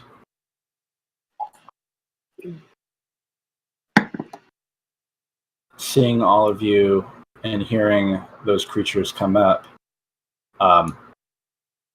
these spectral black tentacles erupt from the ground and the floor and the ceiling and start battering Velis, Elias, and Sarah. Make a dexterity saving throw. Fuck! He's make a fucking attack. It's gonna be annoying to those guys and not and start surrounding. Dex save. And can someone make a save for 21. Elias? I rolled a 15 for Elias plus his dex. 15 plus dex will be fine. Yeah. Okay. Well, technically it doesn't happen right away, so hold on, let me think. When a creature enters the area affected for the first time or starts its turn, you have to make a dexterity saving throw. It's that same moonbeam issue. Yeah. And then it's difficult terrain. A creature that starts its turn in the area and is already restrained. Okay. Yeah, so as long as you move out of it, you should be fine on your turn. Stop making drawings. Where ya? Okay. Yeah. So Maria's gonna, I guess, take a shot with her bow at Mr. Tentacle Man. Sure. And that is a should hit total of 20. Yes, that hits. Oh yeah. And then where's my d6s? There's my d6. And max damage, so 10 damage. Okay. Yeah. And then seeing Felice is having such a rough time, she's gonna give Felice inspiration. Okay. Yeah, Felice, go! Felice is taking all the bad situations. Crab inspiration. Literally. You can do it, little crab. I believe in you. Snap them up! Alright, Aiden. Crab. Broke my knife. Right. Crab battle. Wow. Yeah, but both of those miss. One's a natural one. Oh, yeah, that's not good. Yeah, even without his own weapon, having dropped it into the water because it was burning his hands, this guy is strong, and he's almost sometimes just stopping your strikes with his own unarmed attacks. Cortanus. So you're no longer prone, correct? Nope. Forgot which status. Nope. Yeah, and she saved on the fear. Yeah. Yeah. So you're shaking everything off. Right. Yeah. So there's that just massive wall of weird purple nastiness. But hearing like Elias having to deal with stuff from behind, like son of a bitch, and just sort of wailing on him. You him. hear him exclaim, and there's all those things on him. Okay, you're gonna attack the big guy. Yep. All right. Just wailing on him because how dare he? Sure. No, that's natural one. Next attack is an 18 total. Third attack is a 19 total. All right. How dare he? So that is a 7 plus an 8. 7 plus the 13, so 20 total. All right. Look. Yeah, the whatever sort of weird kelp armor he's wearing is looking it's getting tattered and torn, and you can see that all of these strikes against him have been drying blood, but he's seems to have a sort of supernatural strength. You're just like up against him, like yeah. Okay. All right. So let's see. There's another surge. Huge wave of water comes washing down from that sort of darkness past the. It almost seems as if these tentacles are almost moving to sort of encourage the waves of water. I need a DC 13 strength save from everybody. What about me? You have a swim speed, right? You're restrained? I'm swim speed and I'm restrained. I would say... Oh my god! Did you say DC 13? I would say you're not moving anywhere. I was 13, just saying, yes. I feel like, yeah. So I rolled a 14, but it's -1. Did I make it? Yeah, it's DC 13. Oh, he made it. Yeah, I rolled a 15 with a -1, so I also was like, oh yes. Okay, Aiden. So close. You fail, so you're knocked prone, but you didn't fail too badly that you get knocked away. Cairn. Yeah, makes it. Okay, they both keep their feet. I wonder if DC 13 was too low and nice for you guys. I mean, I just had one really good roll. Time. Yeah, most of us failed last time. Right. I at least have good stuff on strength, even though I'm not strength based. Okay. My strength is a negative. It's real bad. Yeah. Kristen and I just got super lucky this time. Okay. All right. I'm I don't know if bad Elias at all needs the rules to that roll, count, but so. You can see these creatures sort of turning the corner.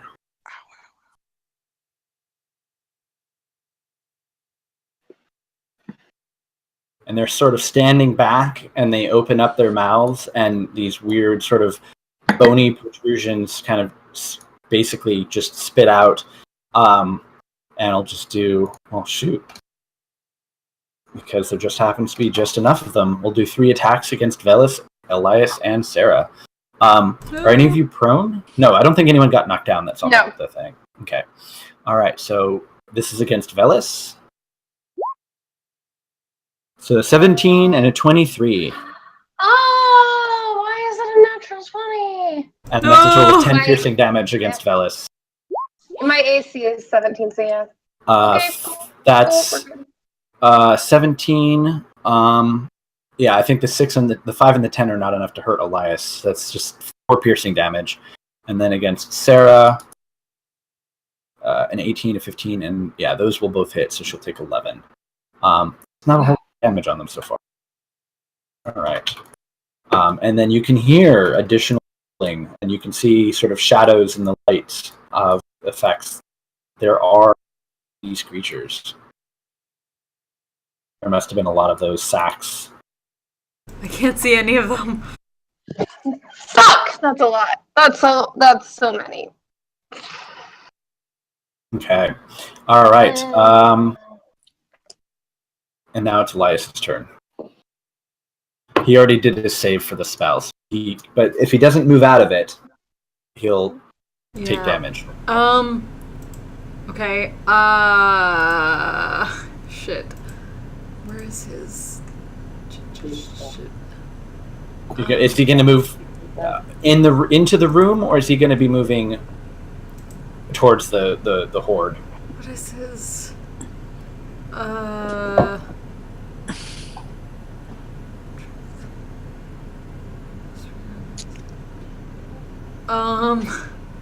Should he do his spirits guardians on these things, guys? It would be a big area How many of effect. spell slots does he have left? Huh? He's How many only used the spell one slots? second level spell, I think. Oh, and spiritual weapon, right? Yeah. Yeah, he Yeah, has so two first levels, 2 second levels, and 1 third level. Or no, wait, no. There's 1 second level, 3 first levels, and 1 third level. But the There spiritual are weapon 15 was... of them behind us. I think Spiritual we should weapon use is it. second level. So he's used up all One- of his second level slots. No, no. He's used his second level He's just defense. a 1 second level slot, and then has 1 left. Yeah. Then he Didn't only he- has his spiritual No. weapon. Spiritual He weapon is used second the level. second levels. He So it would used be the 2 second level. level. He used his second level Oh, slot second to level heal healing. Cortanus. Yeah. Fuck. Yeah. Forgot about that. And a second Yeah. level spiritual weapon. So he's got 3 Yep. first and 1 third. Okay. Mhm. So we think spirit guardians to clear these things out. We've got to do something because there's 15 of them, and Yeah. I don't have Spirit to get back on them. guardians. And then Okay. bonus Level action of it. will be the spiritual weapon on this guy. Verb. Okay. Third And I'm going level. to say he moves out of the range, yes? All right. Whatever the Yeah. thing is for spiritual weapon or for spirit Sure. guardians.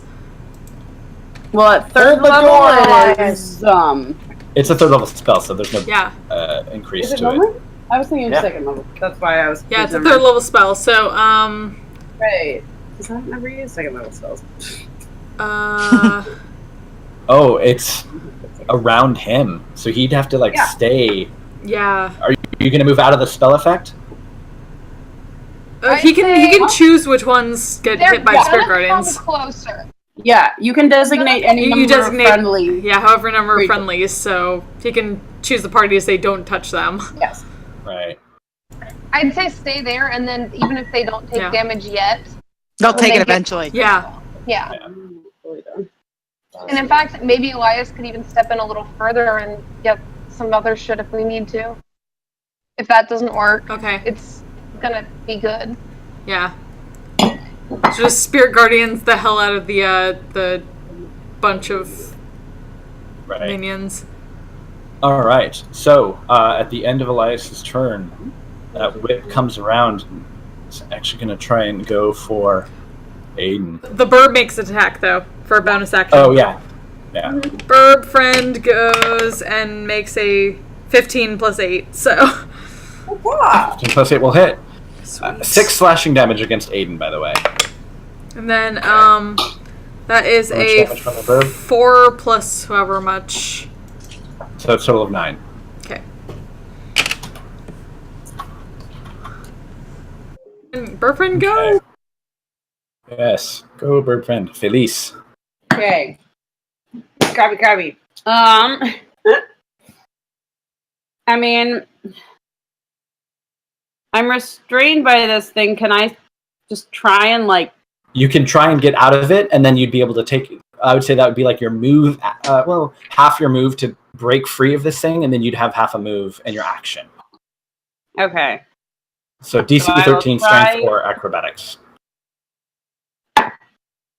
Natural 20. Oh yeah, you totally break free. Woo! Or is it disadvantage still? It is technically a you are restrained, and it is an ability check to get out of it. So you would have disadvantage. No. Sorry. Isn't it? Or isn't it a saving throw? Yeah. It's 15? not a spell. 15 will get you out. Yeah. Yeah, it was a natural 13, so 15. Yeah, you're That's out. the disadvantage roll. So yay! Can I? So that was half my movement. Yeah, so you could move up to that priest if you wanted. Yeah. Can I? Like, crabby shuffle either between them or around them. I don't know how. Yeah, totally. Because I don't want to go closer to that thing, obviously. Yeah, you can make Crabby it. shuffle. Can I be in the same space as the weapon? Is that a thing? I can say the weapon moved. Yeah. Hit him from that side. And It's technically above him. yeah, that's why I was like, the weapon's like floating. So Yeah. and then I'm gonna try and pinch him. Okay. Attack roll. Pinch his face tentacles off. Ugh. You Seriously? do have inspiration if you need it. I do. What type of dice is that? 8, I believe. Let me dig one of those out. Yeah, D8, go! Yep. I forget D8. what the DC was though. So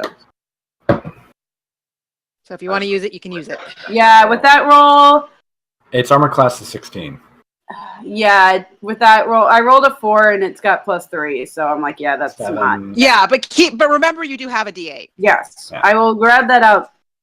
But yeah, so I'm not able to hit him with my claw. Okay. And I You don't think I tried. get bonus actions as a crab, really. No, bonus actions. What can a crab do? Well, I mean, You could just dance around. I crabby crab. Crab battle! Olio! All right. Sarah steps back, shoots, kills one of the things. But yeah, there's a lot of them. Okay. All right, it's Karen's turn. He'll go over, and he'll cast a second level healing word on you, Felice. Yay! Which might be a bit much because I only took 5 damage, but that's okay. Yeah. So that's 2d4.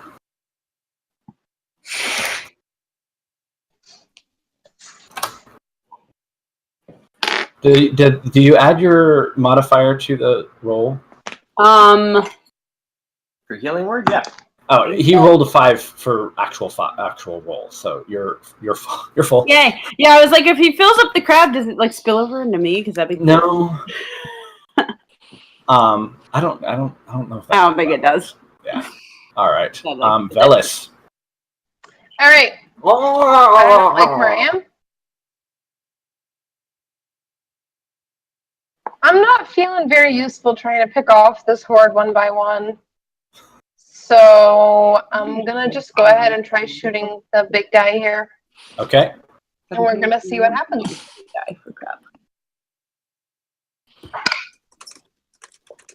Nope. I can't hit anything again. I think I just need to quit D&D. Right. That's kind of probably. Okay. It goes.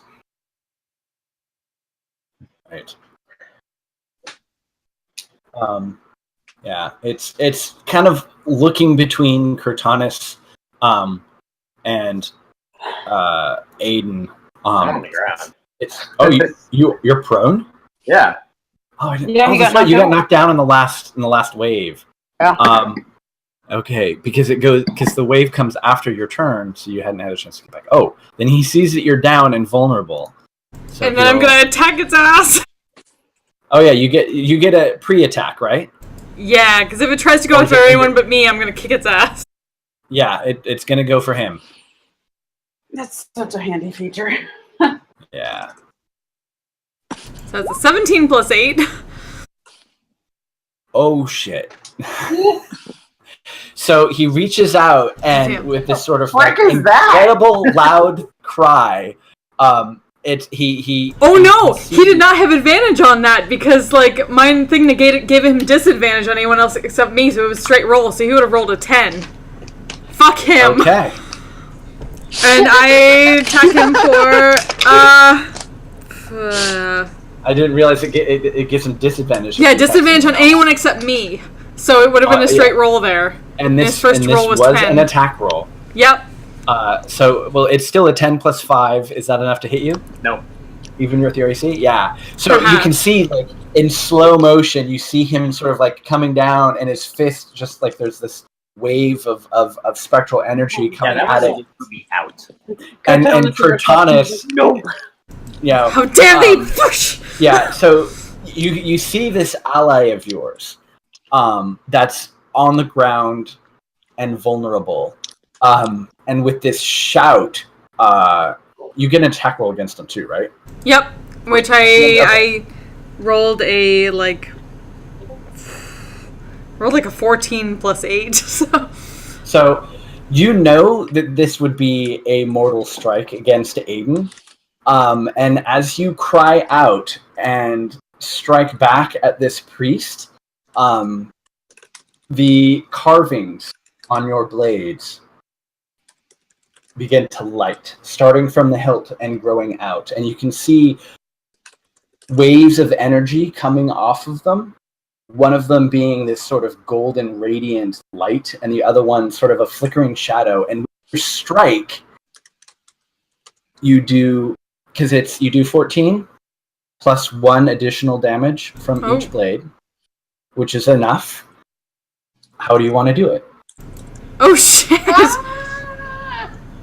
With this killing blow, you have saved from death, and you can feel this power in your blades awaken.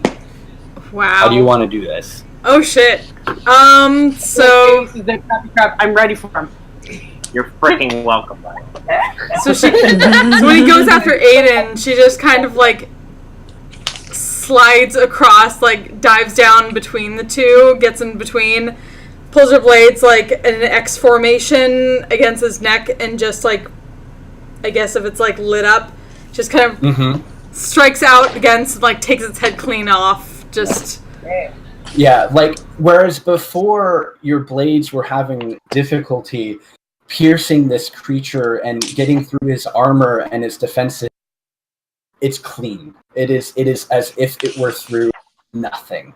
And the head sort of just flies off. And you can see as soon as this creature dies, you can hear this ear-piercing wail coming from the whatever is to the east there.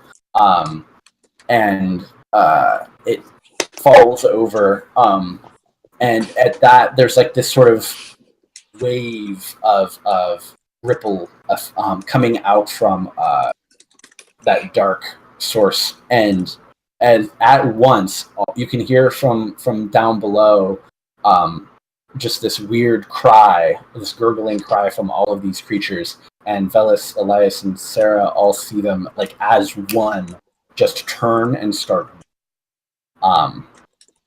Yeah, the creature is dead. like, and the surprised tentacles by themselves, they're like, you can see them like they're like grabbing on to each of the walls and almost like trying to find purchase on any of you that are still there, but it's like they're being pulled back into the whatever that is. Bailey's that crabbing dark at corner. it as he goes away. Yeah.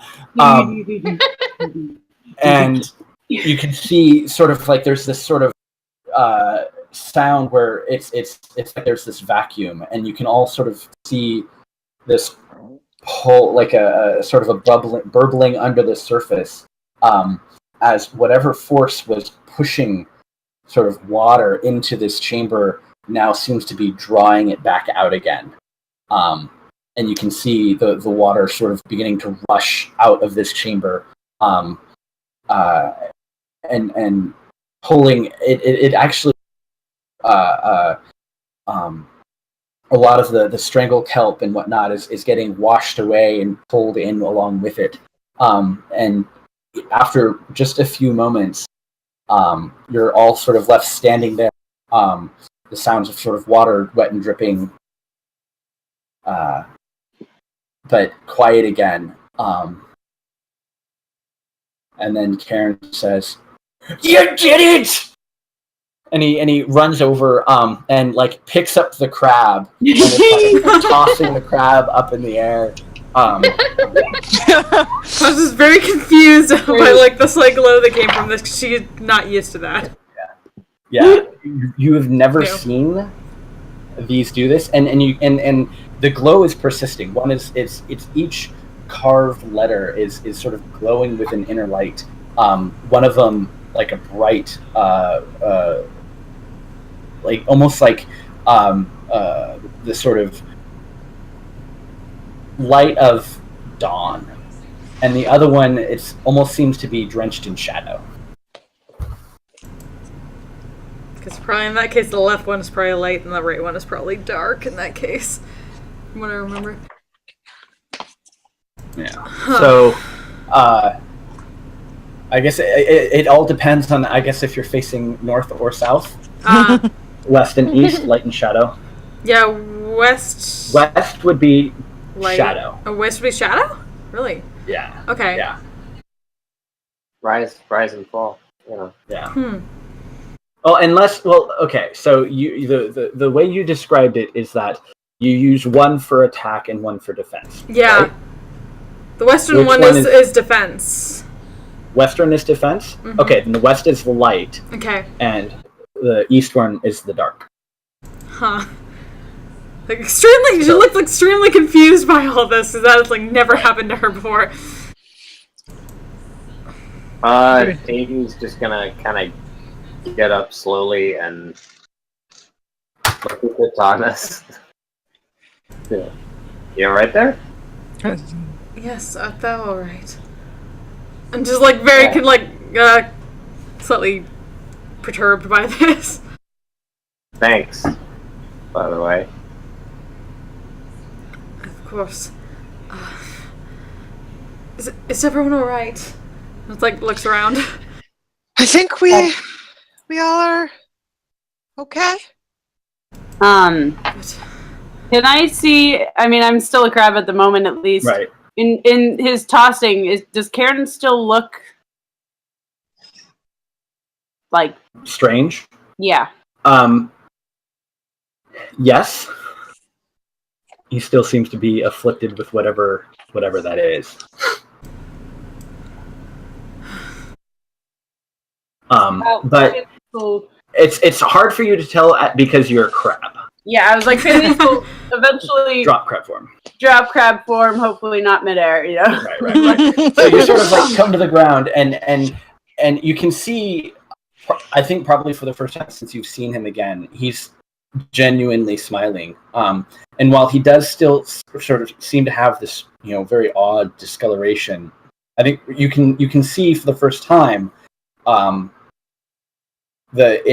that what was a milky white pupilless eye, it's sort of faded a little bit, and you can see sort of the green of his own eyes kind of shining through.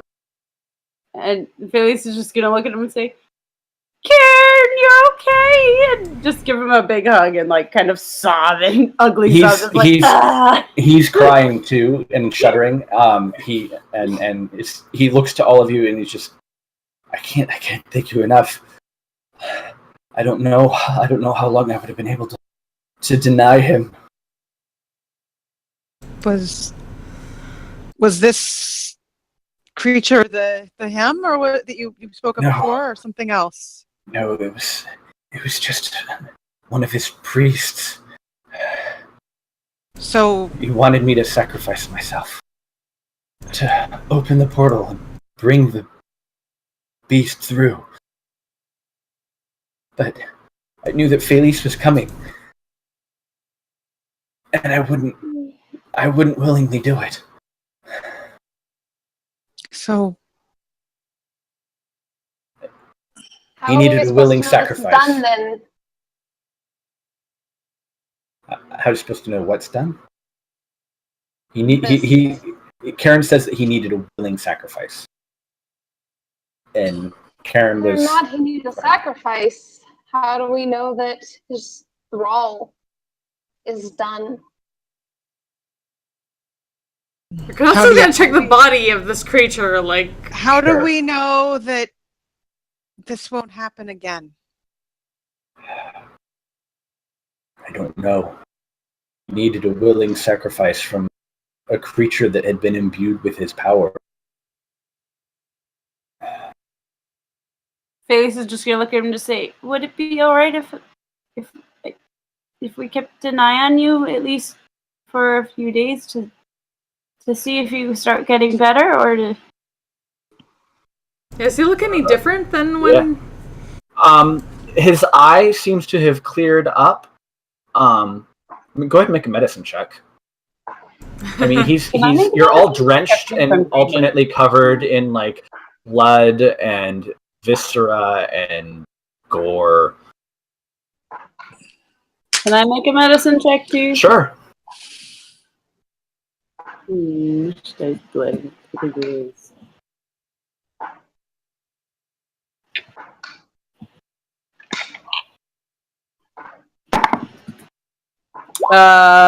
13. I'm rolling a lot of 13s. Okay. In various forms. A 13 would be enough, I think. The extreme effects of whatever was afflicting him, it still seems to be there's something still there, but it's not nearly as sort of angry looking. His eye seems to have cleared up. What was like really afflicted and almost like wounded, open wound skin it's calmed down. It's not as angry. It's more looking like scar tissue than it is an actual some sort of festering infestation. A lot of the virulent veins that were kind of running through it have faded a little bit, but you can still see that there's still something there in his chest. I think before we get too celebratory, we take him to the witch. Aiden, as you're sort of like, walking a little bit over to sort of that dark corner, you can kind of see it's almost like it's like ink kind of being drained a little bit, and eventually it's just sort of a stone. It's wet, and you can see the trident lying on the ground, and what was obscured by the couple feet of water, you can see against the wall very large stone sort of chest of sorts. It's like it looks like a container made completely of stone, like a 2 or 3 inch stone lid on it. Too small to be a coffin. It's like, oh, you've seen things like this. This is something that Can I check it for traps? You can certainly check it for traps. And you're sort of like looking at that, and Velis and Sarah are both like, yes. So you can go. They'll help you. Velis, I'm assuming that like someone poking around is. You can go ahead and roll with advantage if you want. Yeah. So you do find the trident. It is not trapped. Okay. You think that its proximity to this strange otherworldly portal was more than enough defense for it. But the trident that you pick it up, it is a very well balanced, strong weapon. It's covered in sort of barnacles, and it almost seems to be sort of alive in a sense. It's part of it almost seems to be made of coral. There's something very magical about this thing. You're not sure what though, without spending time with it. Yeah. So as they're kind of over there, sort of looking at that, Felice, you're kind of inspecting and talking a little bit to Karen. Wuria and Elias is just sort of like resting up against the wall, sort of. Yeah, Kratos is gonna go check on him while they're doing that. We're Yeah, just so- going to be looking around a little bit. Nothing. Okay. What would you all want to do? You could definitely rest here for Try a and while. open the chest since Sure. it's not trapped. It's heavy, and you'll sort of need a little bit of help to. I mean, strength. 18 strength. Oh yeah, you're good. Yeah. So you push it over, and immediately as you push it in, the light from Wuria and Elias glint off of just a huge heaping pile of gold and silver and platinum coins. And you can see a bunch of other things in and amongst, like a number of look to be very, very old copper statuettes that seem of some sort of religious significance. I can appraise those. Yeah, and you're sort of like sifting through it, and your hands sort of enclose on something sort of round and wooden, almost kind of thick, and you pull it up and out, and sort of the coins are all sort of falling off of it. And strangely enough, it's a wooden broom. Oh shit!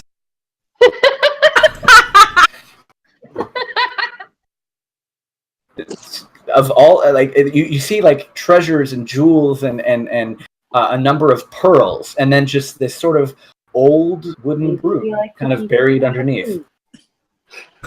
Maria wanders over at the broom and is like, I'm assuming I'm standing there. Can I just like flick it? Can I flick it? Yeah, you flick it. It's a wood broom. Huh. How long did the glow last on the blades? Curiosity. It's fainter a little bit. It's sort of like you can feel sort of like the adrenaline draining from your body, and as you are sort of coming to a more restful state, you can see sort of like the light and energy of the blades dying down as well. And like sort of the moment when you've assessed Elias, he seems safe. Everyone around you, they seem kind of to be safe.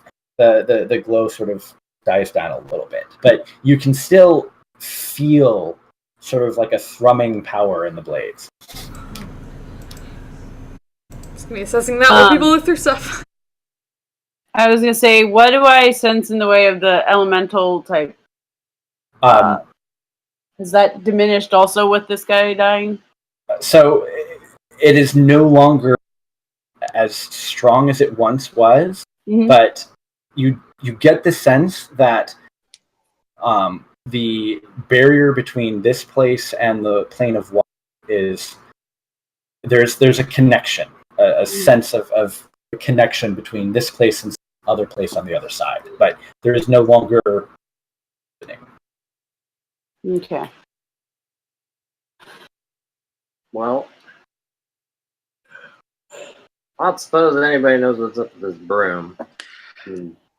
Is it magic? I don't know. I can. Does someone have a thing over her shoulder slightly? Spell slot that casts detect magic? Felice has detect magic prepared, and she has a first level slot still. Okay, you cast detect magic. That broom is definitely magical, as is the trident, as is Cortanus' blades. Everything's not glowing. As is what? Sorry. Cortanus' blades. They were never magical before, but now they seemingly seem to have awoken of sorts. And you can also sense the priest person was wearing a ring.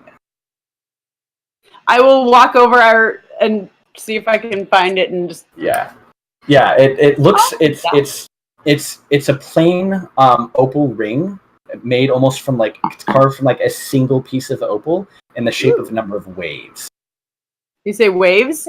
Yeah, like sort of crashing waves. I will not wear it right now, but I'm hanging on to this. Yeah, I'm not dumb enough to you're not drunk on my finger, but if you want to consider this a short rest, if you would like to inspect and, so to speak, attune to any of these strange magical artifacts you have found, you can do so. Or you can wait for someone to cast Identify on them. I like the idea of identifying this before I just, because the guy was not really that nice. I don't want to reopen any rifts accidentally. Yeah, you don't know what's going to happen. Randomly attuning to things is usually not. Yes. Unless you're really drunk and Aiden's encouraging you. Right. Fair. We should try and get a tally of the valuables in the Yeah. chest. The money. Get that on down. Yes. All right. Money. So you find 13 large pearls. They're each 13. worth 100 gold. Okay. Hold Is on. somebody Another keeping track of valuables. this in like I'm Guardian? working Here. on it right now. Got it. Just making sure I didn't have Here. it. Well, you can type it all. Okay. You find approximately. Well, no. Actually, I rolled this. So you find 6,124 silver pieces. Okay, I'm gonna What? plus and figure that That's out. a lot. 624. Silver. Okay. 1,507 gold. And 1,507. and 52 platinum. 52. Okay. Yes. I In will add- addition, you find 6 copper figurines that seem to have some sort of aquatic.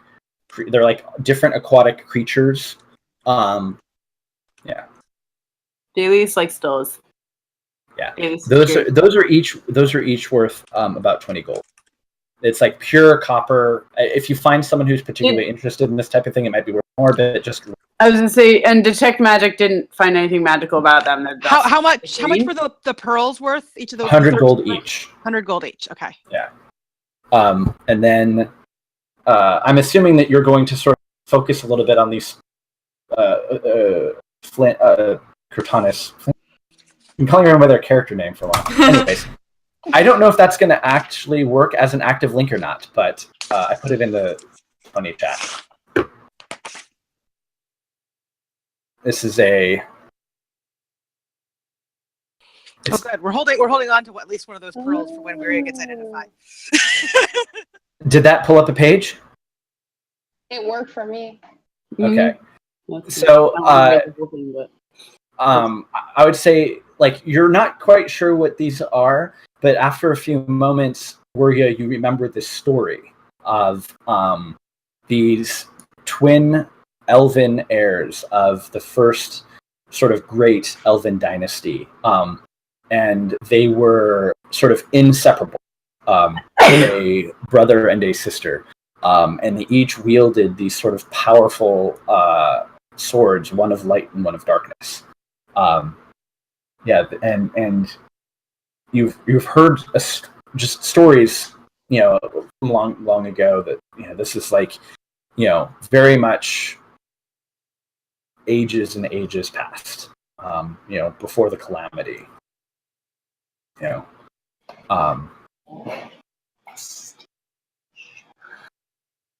This I don't know if you'd ever heard of the term, but you all know this is a vestige of the Divergence. That's That is- cool. That has been Wow. working. Yeah, she has no idea about this. She just knows it's slightly magical. Like, whoa. I feel like She knows what they anybody say. would've That's thought about it. Yeah. So Wuria's talking about this, and you're like, "Wait, what? Yeah, Who's it or the what's it now? Like, This is something that you've only barely, like, you're cognizant of these ancient artifacts that are incredibly powerful, that were wielded by people, against almost the very gods themselves. And this, piecing together what you're seeing, what Cortanis has described, and this story that Wuria is telling, you're sort of piecing the two together, and they would often sort of awaken or increase in power during moments of great strife or personal empowerment or something like that. And so Cortanis saving an ally from death through her defense was the trigger on these things. So you also all level. So milestone, you're all level 6.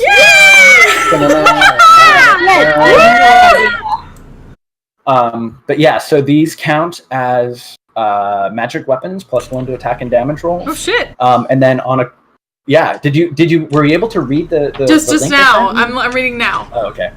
Yeah, on a critical hit, one of them does something related to light, and one of them does something related to shadow. Oh shit! Yeah, so your names for them.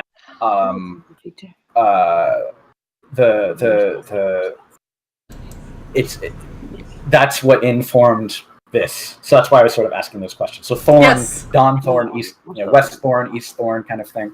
Yeah. But yeah. Nobody knows what they mean yet. Nobody's asked. Yeah. Fuck. I have to decide what expertise I want. This is really hard. Whoa! Okay, so now I get land stride.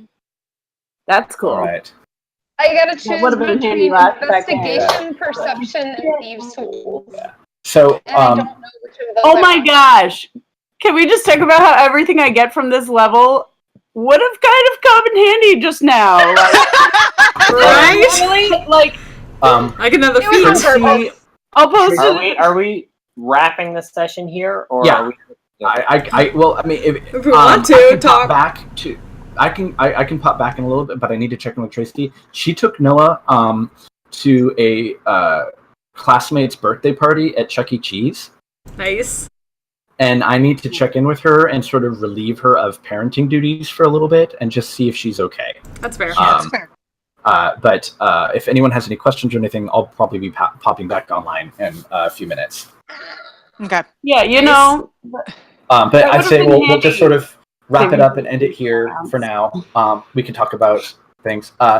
Definitely, you rolling for hit points at this point forward. Oh If you shit! choose, you can take the average roll, or you can roll yourself. But no more max I'm hit gonna points roll for and I'm gonna everybody. hit myself. And I would I shouldn't be allowed to roll any dice at this point. roll it into chat so everyone can see it. So sort of taking into Matt's kind of path thing. Okay. Okay, good job. All right, I gotta go check on Tracy. I'll be back in a few minutes. Cool. What are So use digital Damn. rolls instead of actual dice. Yeah. Or just average if you want. I Holy just shit. stood through here for a D8 for nothing. So do I take perception, investigation, or thieves' tools? D8, yeah. 6. Okay. 6 plus my con, which is Not bad, not bad. Do I need to use like parentheses thingies? I always forget. No. Just type 1d8. okay. So I was at 38. I'm gonna take average just because I think it's everyone just else is not rolling well. negative. 7. 4 plus 2. So it's 36. Apply. I'm assuming with leveling up, this means we will have had a long rest in there, or no? Not yet. Not yet. Eventually, Well, but max is increasing, but not our hit points necessarily. Gotcha. No, I'm just. yeah, I'm just rolling doing, hit dice. How do I No. just type in override max? Is that it? Okay, try to do it So up I'm- one. I'm taking identify, and I'm trying to decide if I want to Yeah. drop another spell There for we go. something else, or just take my magical secrets, and then I have to pick what my magical secrets are, which is not an easy choice. Other than revivify, I'm taking revivify. So Good, if I mine's take good. perception, that'll give me a +10 to perception. If I take thieves' tools, that'll give me plus. No, it's not. Is that right? Does it double your Wait. bonus? Yeah, just add what you rolled to your rolled HP. Okay, because it already automatically- added yeah, it. it automatically Okay, adds so I'm just adding 5. So 7. Yeah. I was more reacting to Yeah, Aaron, you'd said you're sort of concerned that you wanted to make sure that, like, hey, I want to keep using these weapons, but, it's going to get really bad over You time. got a Yeah. motherfucking vestige! Holy shit! I figured that would work. Yeah! Holy shit! And, eventually, at some point, they would awaken. I figured it would be much more appropriate if it was Elias, but, I mean, I was so excited when I saw that like super crit on this on this monster's like powerful ability, and then you're like, no, I defend him. Like, okay, that'll do it. Holy shit! Yeah, that was a lot of damage. No! I'm so disappointed Maggie wasn't here for that. I know! Yeah, holy shit! we gotta catch her up now. No. Oh man. What a I- shitty Yeah, game. sorry, Maggie. She'll get Yeah, it. and We'll it tell was- her all about it. Yeah, and it's basically kind of what would happen was going to be determined by what choices and stuff you made, and if you had waited, Karen would have gone from sort of not super helpful to having actually been an opponent, and it could have gone very differently if you were fighting against him.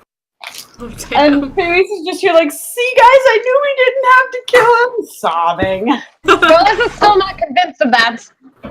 Yeah. I feel like Felice wants to keep an eye on him, but she's like, he's already looking better, so. So What's the money situation look like for us individually now? I haven't done the math yet. Yeah, so math done. I'm leveling up my character first. The trident I is can't a just- trident of fish command. It lets you cast Dominate Beast on any beast that has a swim speed, That's fun. and And which you is do why that he with was able to Felice? He's a fish. whammy. So basically, And so- the ring is a ring of water walk.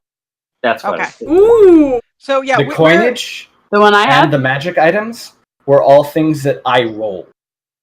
I Okay. rolled for the trident that could actually whammy Felice and a water walking ring. And that was all after I had built the encounter. So I'm like, hey, this is totally going to work. That's really actually that's awesome. funny. What about the And- broom? Was it's the a broom broom of magic? flying. It's a broom of flying. oh It's my straight up an god, actual broom of flying. I rolled it. So I'm like, hey, I rolled it. Yes. I'll I give it to you figured, guys. 'cause I was like, that's really that's amazing. So I'm gonna see who gets to get identify because she still doesn't know about that stuff. Maria picks up Identify on Level Up. Nice. Yay! Landing that for Eon. Identify is so handy though. Like, There's so much talking to do. Forever because we kept needing it. Yeah, and you- Maria's the I only was like, one who I remember really you get saying it. So yeah. when I hit level 6, I was taking Identify. And it's a amazing. ritual, so as soon as Yeah. So you can identify everything for everyone. So Yeah. okay, I'm gonna add the trident and we'll have to figure out how they're distributed, but we can add them into the group stuff for now. So it's basically a +1 magic weapon, +1 to attack and damage rolls, and you can spend an action and a charge to dominate a beast that has a swim speed. It's Okay. literally surf. That Ring of water walking. okay. And the trident was trident of what was it called? Fish command. Fish command. I love it. I love that. That's amazing. Ring of water walking Yeah. and a broom of flying. Okay. We have so much stuff to talk about. Okay. I can't decide what to take my second expertise in. Oh, you got time. I'm torn on magical secrets, man. There's so many options. We did take a short rest though, right? Yeah. Yes. Yeah. All right. Perception or thieves' tools. I know I'm Man. taking Next week is going to be the craziest drinking shopping episode. You guys are like, watch I'm already ahead. Yeah. All I'm the gonna- things. I'm gonna have to prep so many fucking NPCs. Well, there's no Though there fun you said there's shops here though. yeah, you said there wasn't much to buy in the way of magical items, which is I think what most of us are going to want to spend our money on. So I much mean, common there's, magic like- items. The quartermaster. Right. We were gonna visit him after this. Mm. Yeah.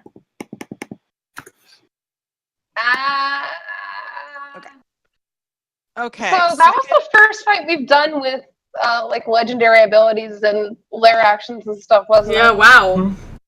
I was nervous about making them too powerful, and I think I may have erred on the side of caution. I but think yeah. you did. I was like, A little bit.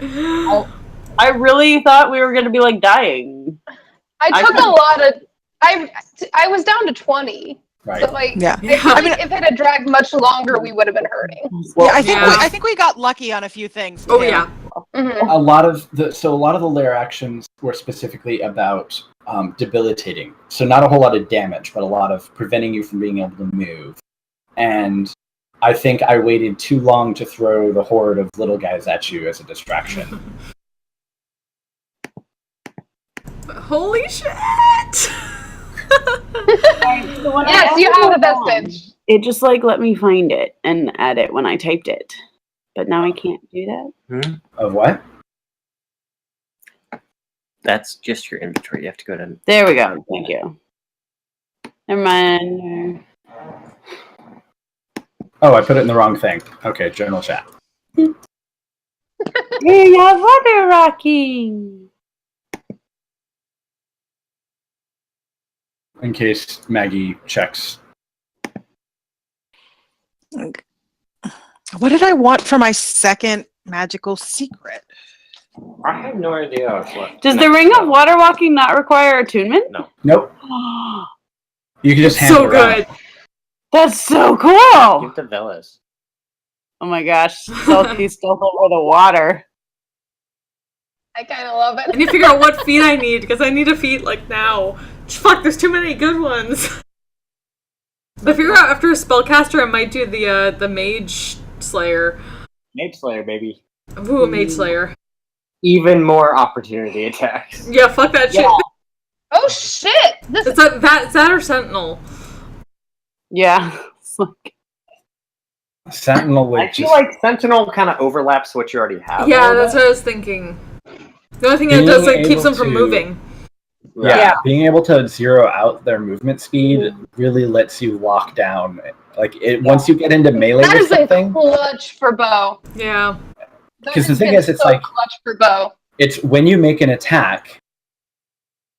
No, it's. Hold on, let me look it up. I'm wondering how much think it was overlap if versus. Try to move away, you can use Right. your reaction. It's if And they stop move them at you. from Well, that's a regular opportunity attack. If they attack anybody, if somebody within 5 feet of you attacks somebody else, then you can take an opportunity attack. Also, any opportunity attack you do reduces their movement to 0. Yeah. That's what I meant. Yeah. So, Because my monk has Sentinel. There's some overlap in how you can spend your reactions, but it empowers your opportunity attacks to zero out people's speed, and it lets you get opportunity attacks even if they take a disengage action. So, yeah, it's pretty strong. So yeah, that's why I'm like, does it overlap too much or just Mage Slayer? Oh, I'm not sure what Mage Slayer does. Mage Slayer, Mage Slayer- disadvantage on concentration checks to hold spells, and then also, like, you can attack if they cast a spell within melee range of you. That's a lot more situational. Yeah. It's really great if you're getting into melee against spellcasters. which Whereas, This is what this one was. okay, I mean, just there's definitely spellcasters, but Sentinel will always be useful in every instance. His battle strategy is get in the face of the most threatening opponent and stay there. Yeah. The only thing is that Sentinel messes up, like, if they try to move while in melee, I can't use my implacable mark, so... Because they can't move. Oh, it makes their speed 0, so if they move, it... Yeah. So I can't use the, so unless they attack anyone else within 5 feet. Right. Or 10 feet, I guess. I see where you're sort of...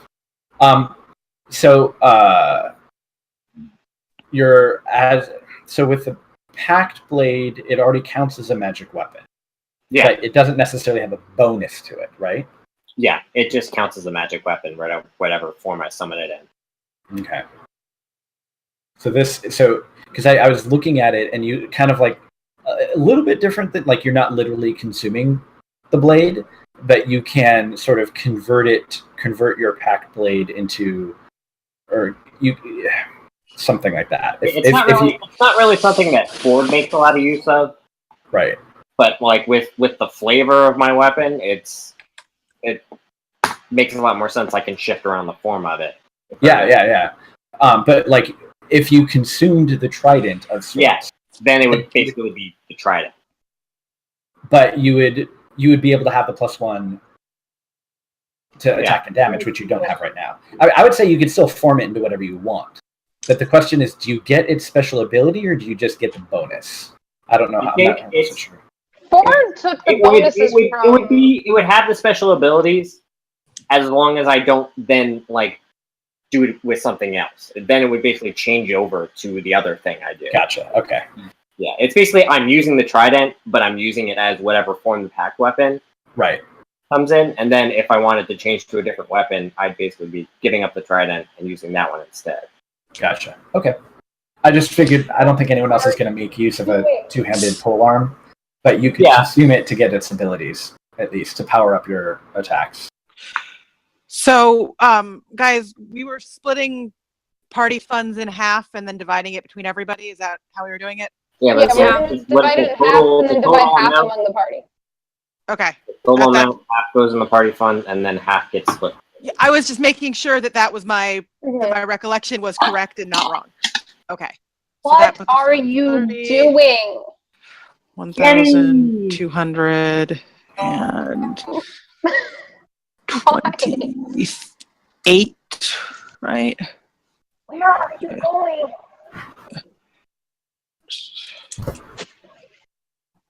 Oh, it's 9. Okay, so 9 there. That'll be 8 there to make it easier for me. You're weird.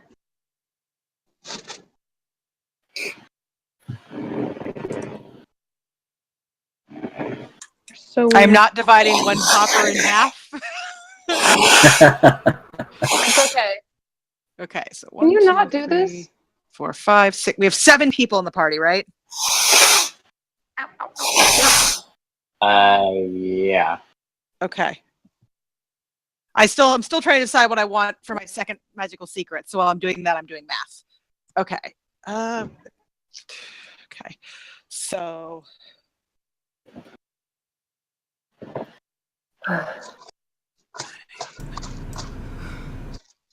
I can't wait to. I'm just gonna leave. I'm just gonna change that to 25 and make this easier. So 35 divided is okay. So that is 5 platinum each. Nice.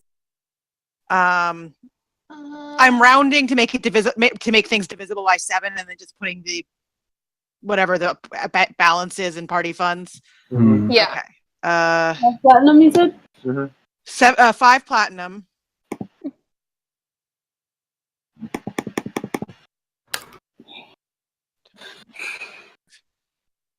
Okay. Oh, I didn't see the adjust button. That's easier than head mathing. Okay. That's nice. I didn't think I spent it on it. 225. That gets another 3, so that's 3, 2. Divide that by 7. 175 gold. Oh, you can just add there. If you go to adjust currency, you can add each one at the same time, all at once. Yeah, it's so great. I did the platinum up top and then saw the adjust below. Maybe I bought potions or something because I was just probably. looking and I was like, John had like 400 more gold than me somehow, and I was like, I don't remember buying anything. You spent some money on the materials to make the sleeping potion, I think. Did I? Yep. You might have. And then 449 silver. Okay. So 5 platinum, 175 gold, 449 silver. There's no change for Maggie and. Yeah. I have so much stuff. Good. I mean, put it in the Discord probably. Yeah, I will in a minute. Where is my?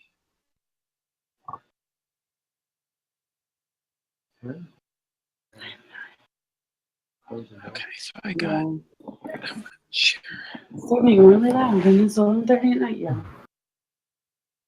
It's not. Oh, is it at least 3 hours? Yeah, it's about 11:30 for all of it. Ow, ow, ow. 16. Yes. I don't know where they are. I'm just like, why are you so loud?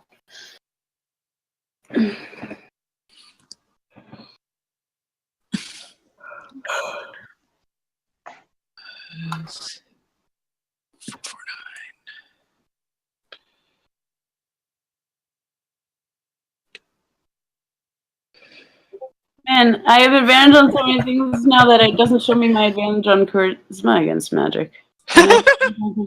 Like, because now I have advantage against plants that are magically created or manipulated to impede movement. In addition to That's so specific. it is. That is really hilariously specific. It's Okay. landstride. It's Right. but yeah.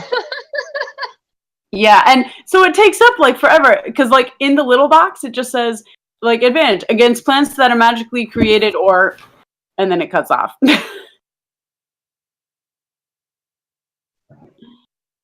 But yeah, I'm like, that might have come in handy. Also, the fact that non-magical difficult terrain doesn't cause me any extra movement now. So I'm like, yeah, that everything we just went through basically. Maybe it's magical. I don't know. Okay. And I'm going to take one of the pearls Mm-hmm. for identify purposes. Yeah. Oh, okay. Does identify require pearls?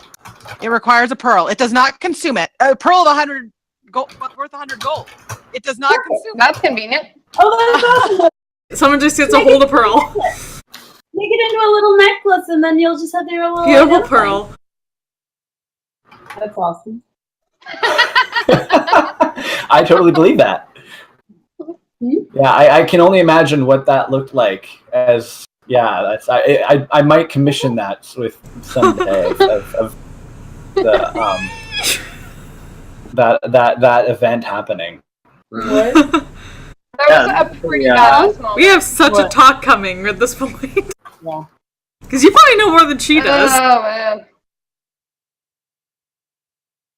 Okay. Now I have to figure out what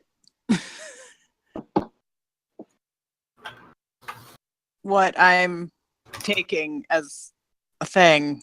It's hard.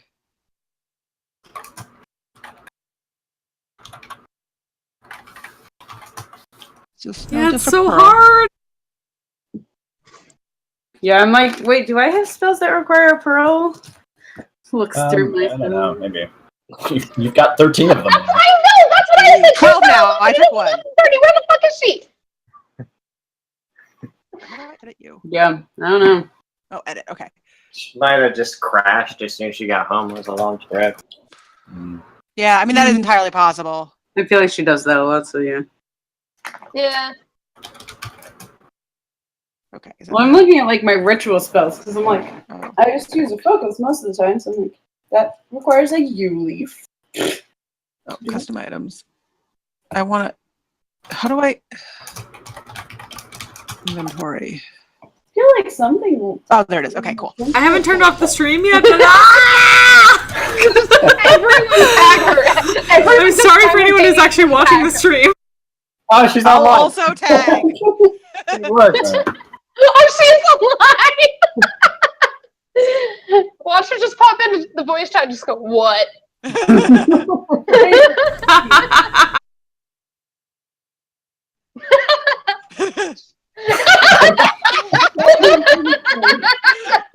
It should explode.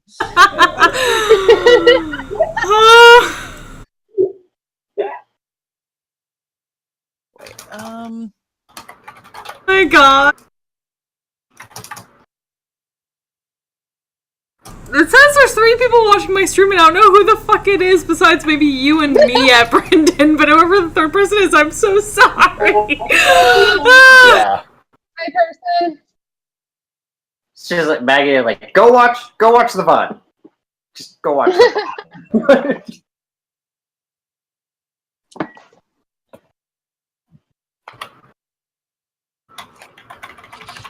all right. Spell. Druid spell materials for the most part. Drug Literally, it's like a folded twig. I'm like, that's awesome specific, and okay. Yeah, a lot of the non-consumed, non-cost spell materials are hilarious. No, a forked twig. My bad. But I will probably be me because I need to sober up, but holy shit. Material component for gust of wind. Like, I just got dinner now, so this is me sobering up slowly. Yeah. Like, that's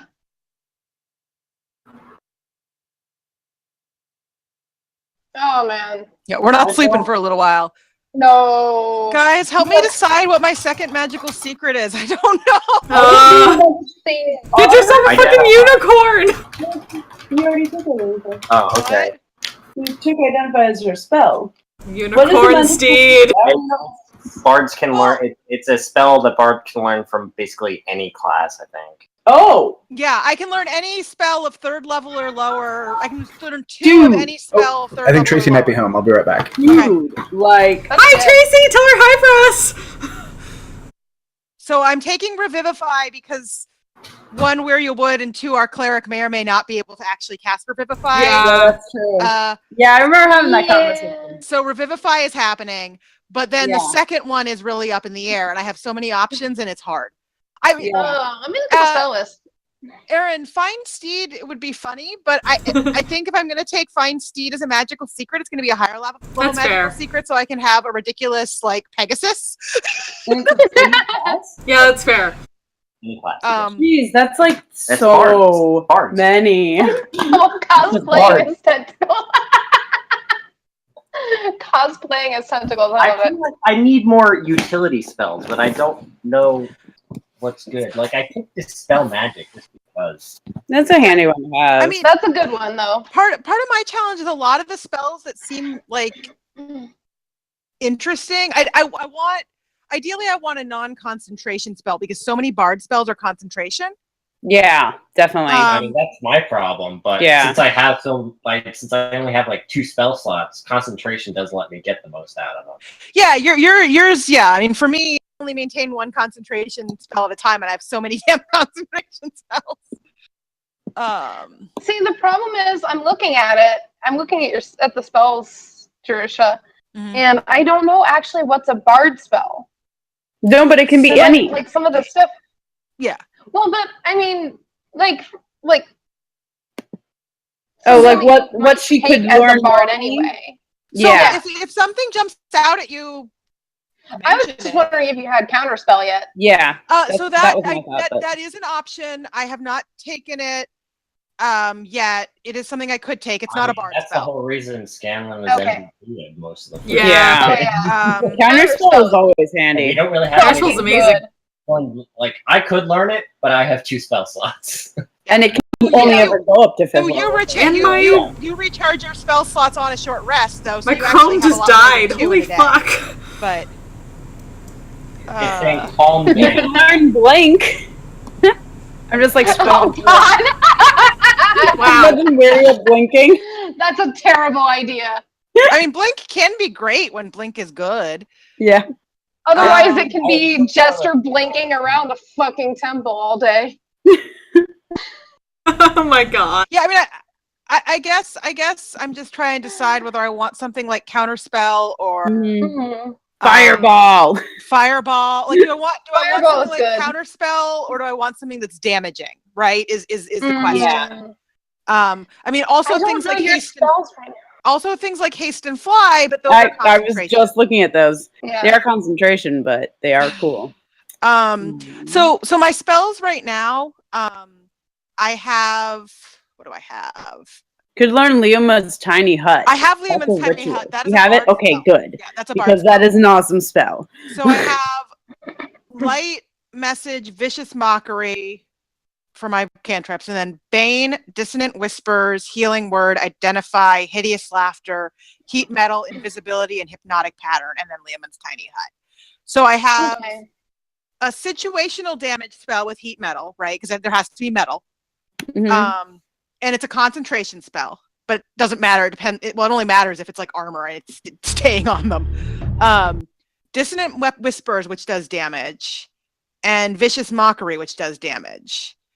Those are my only damage spells, which is why I'm wondering if I should take a damage. So many utility spells. I would honestly go with a damage spell. Though I mean, counterspell can be pretty clutch, but so can something that will hurt. I mean, Lightning Bolt is 3rd level, so is obviously Fireball. Yeah, that's sort of what I was pondering was, do I want a damage spell just to like give me we need a massive damage hit. Yeah. Okay, I should probably turn off the stream, but oh my god. Okay, turn off the stream now. Bye, everybody who's watching! Not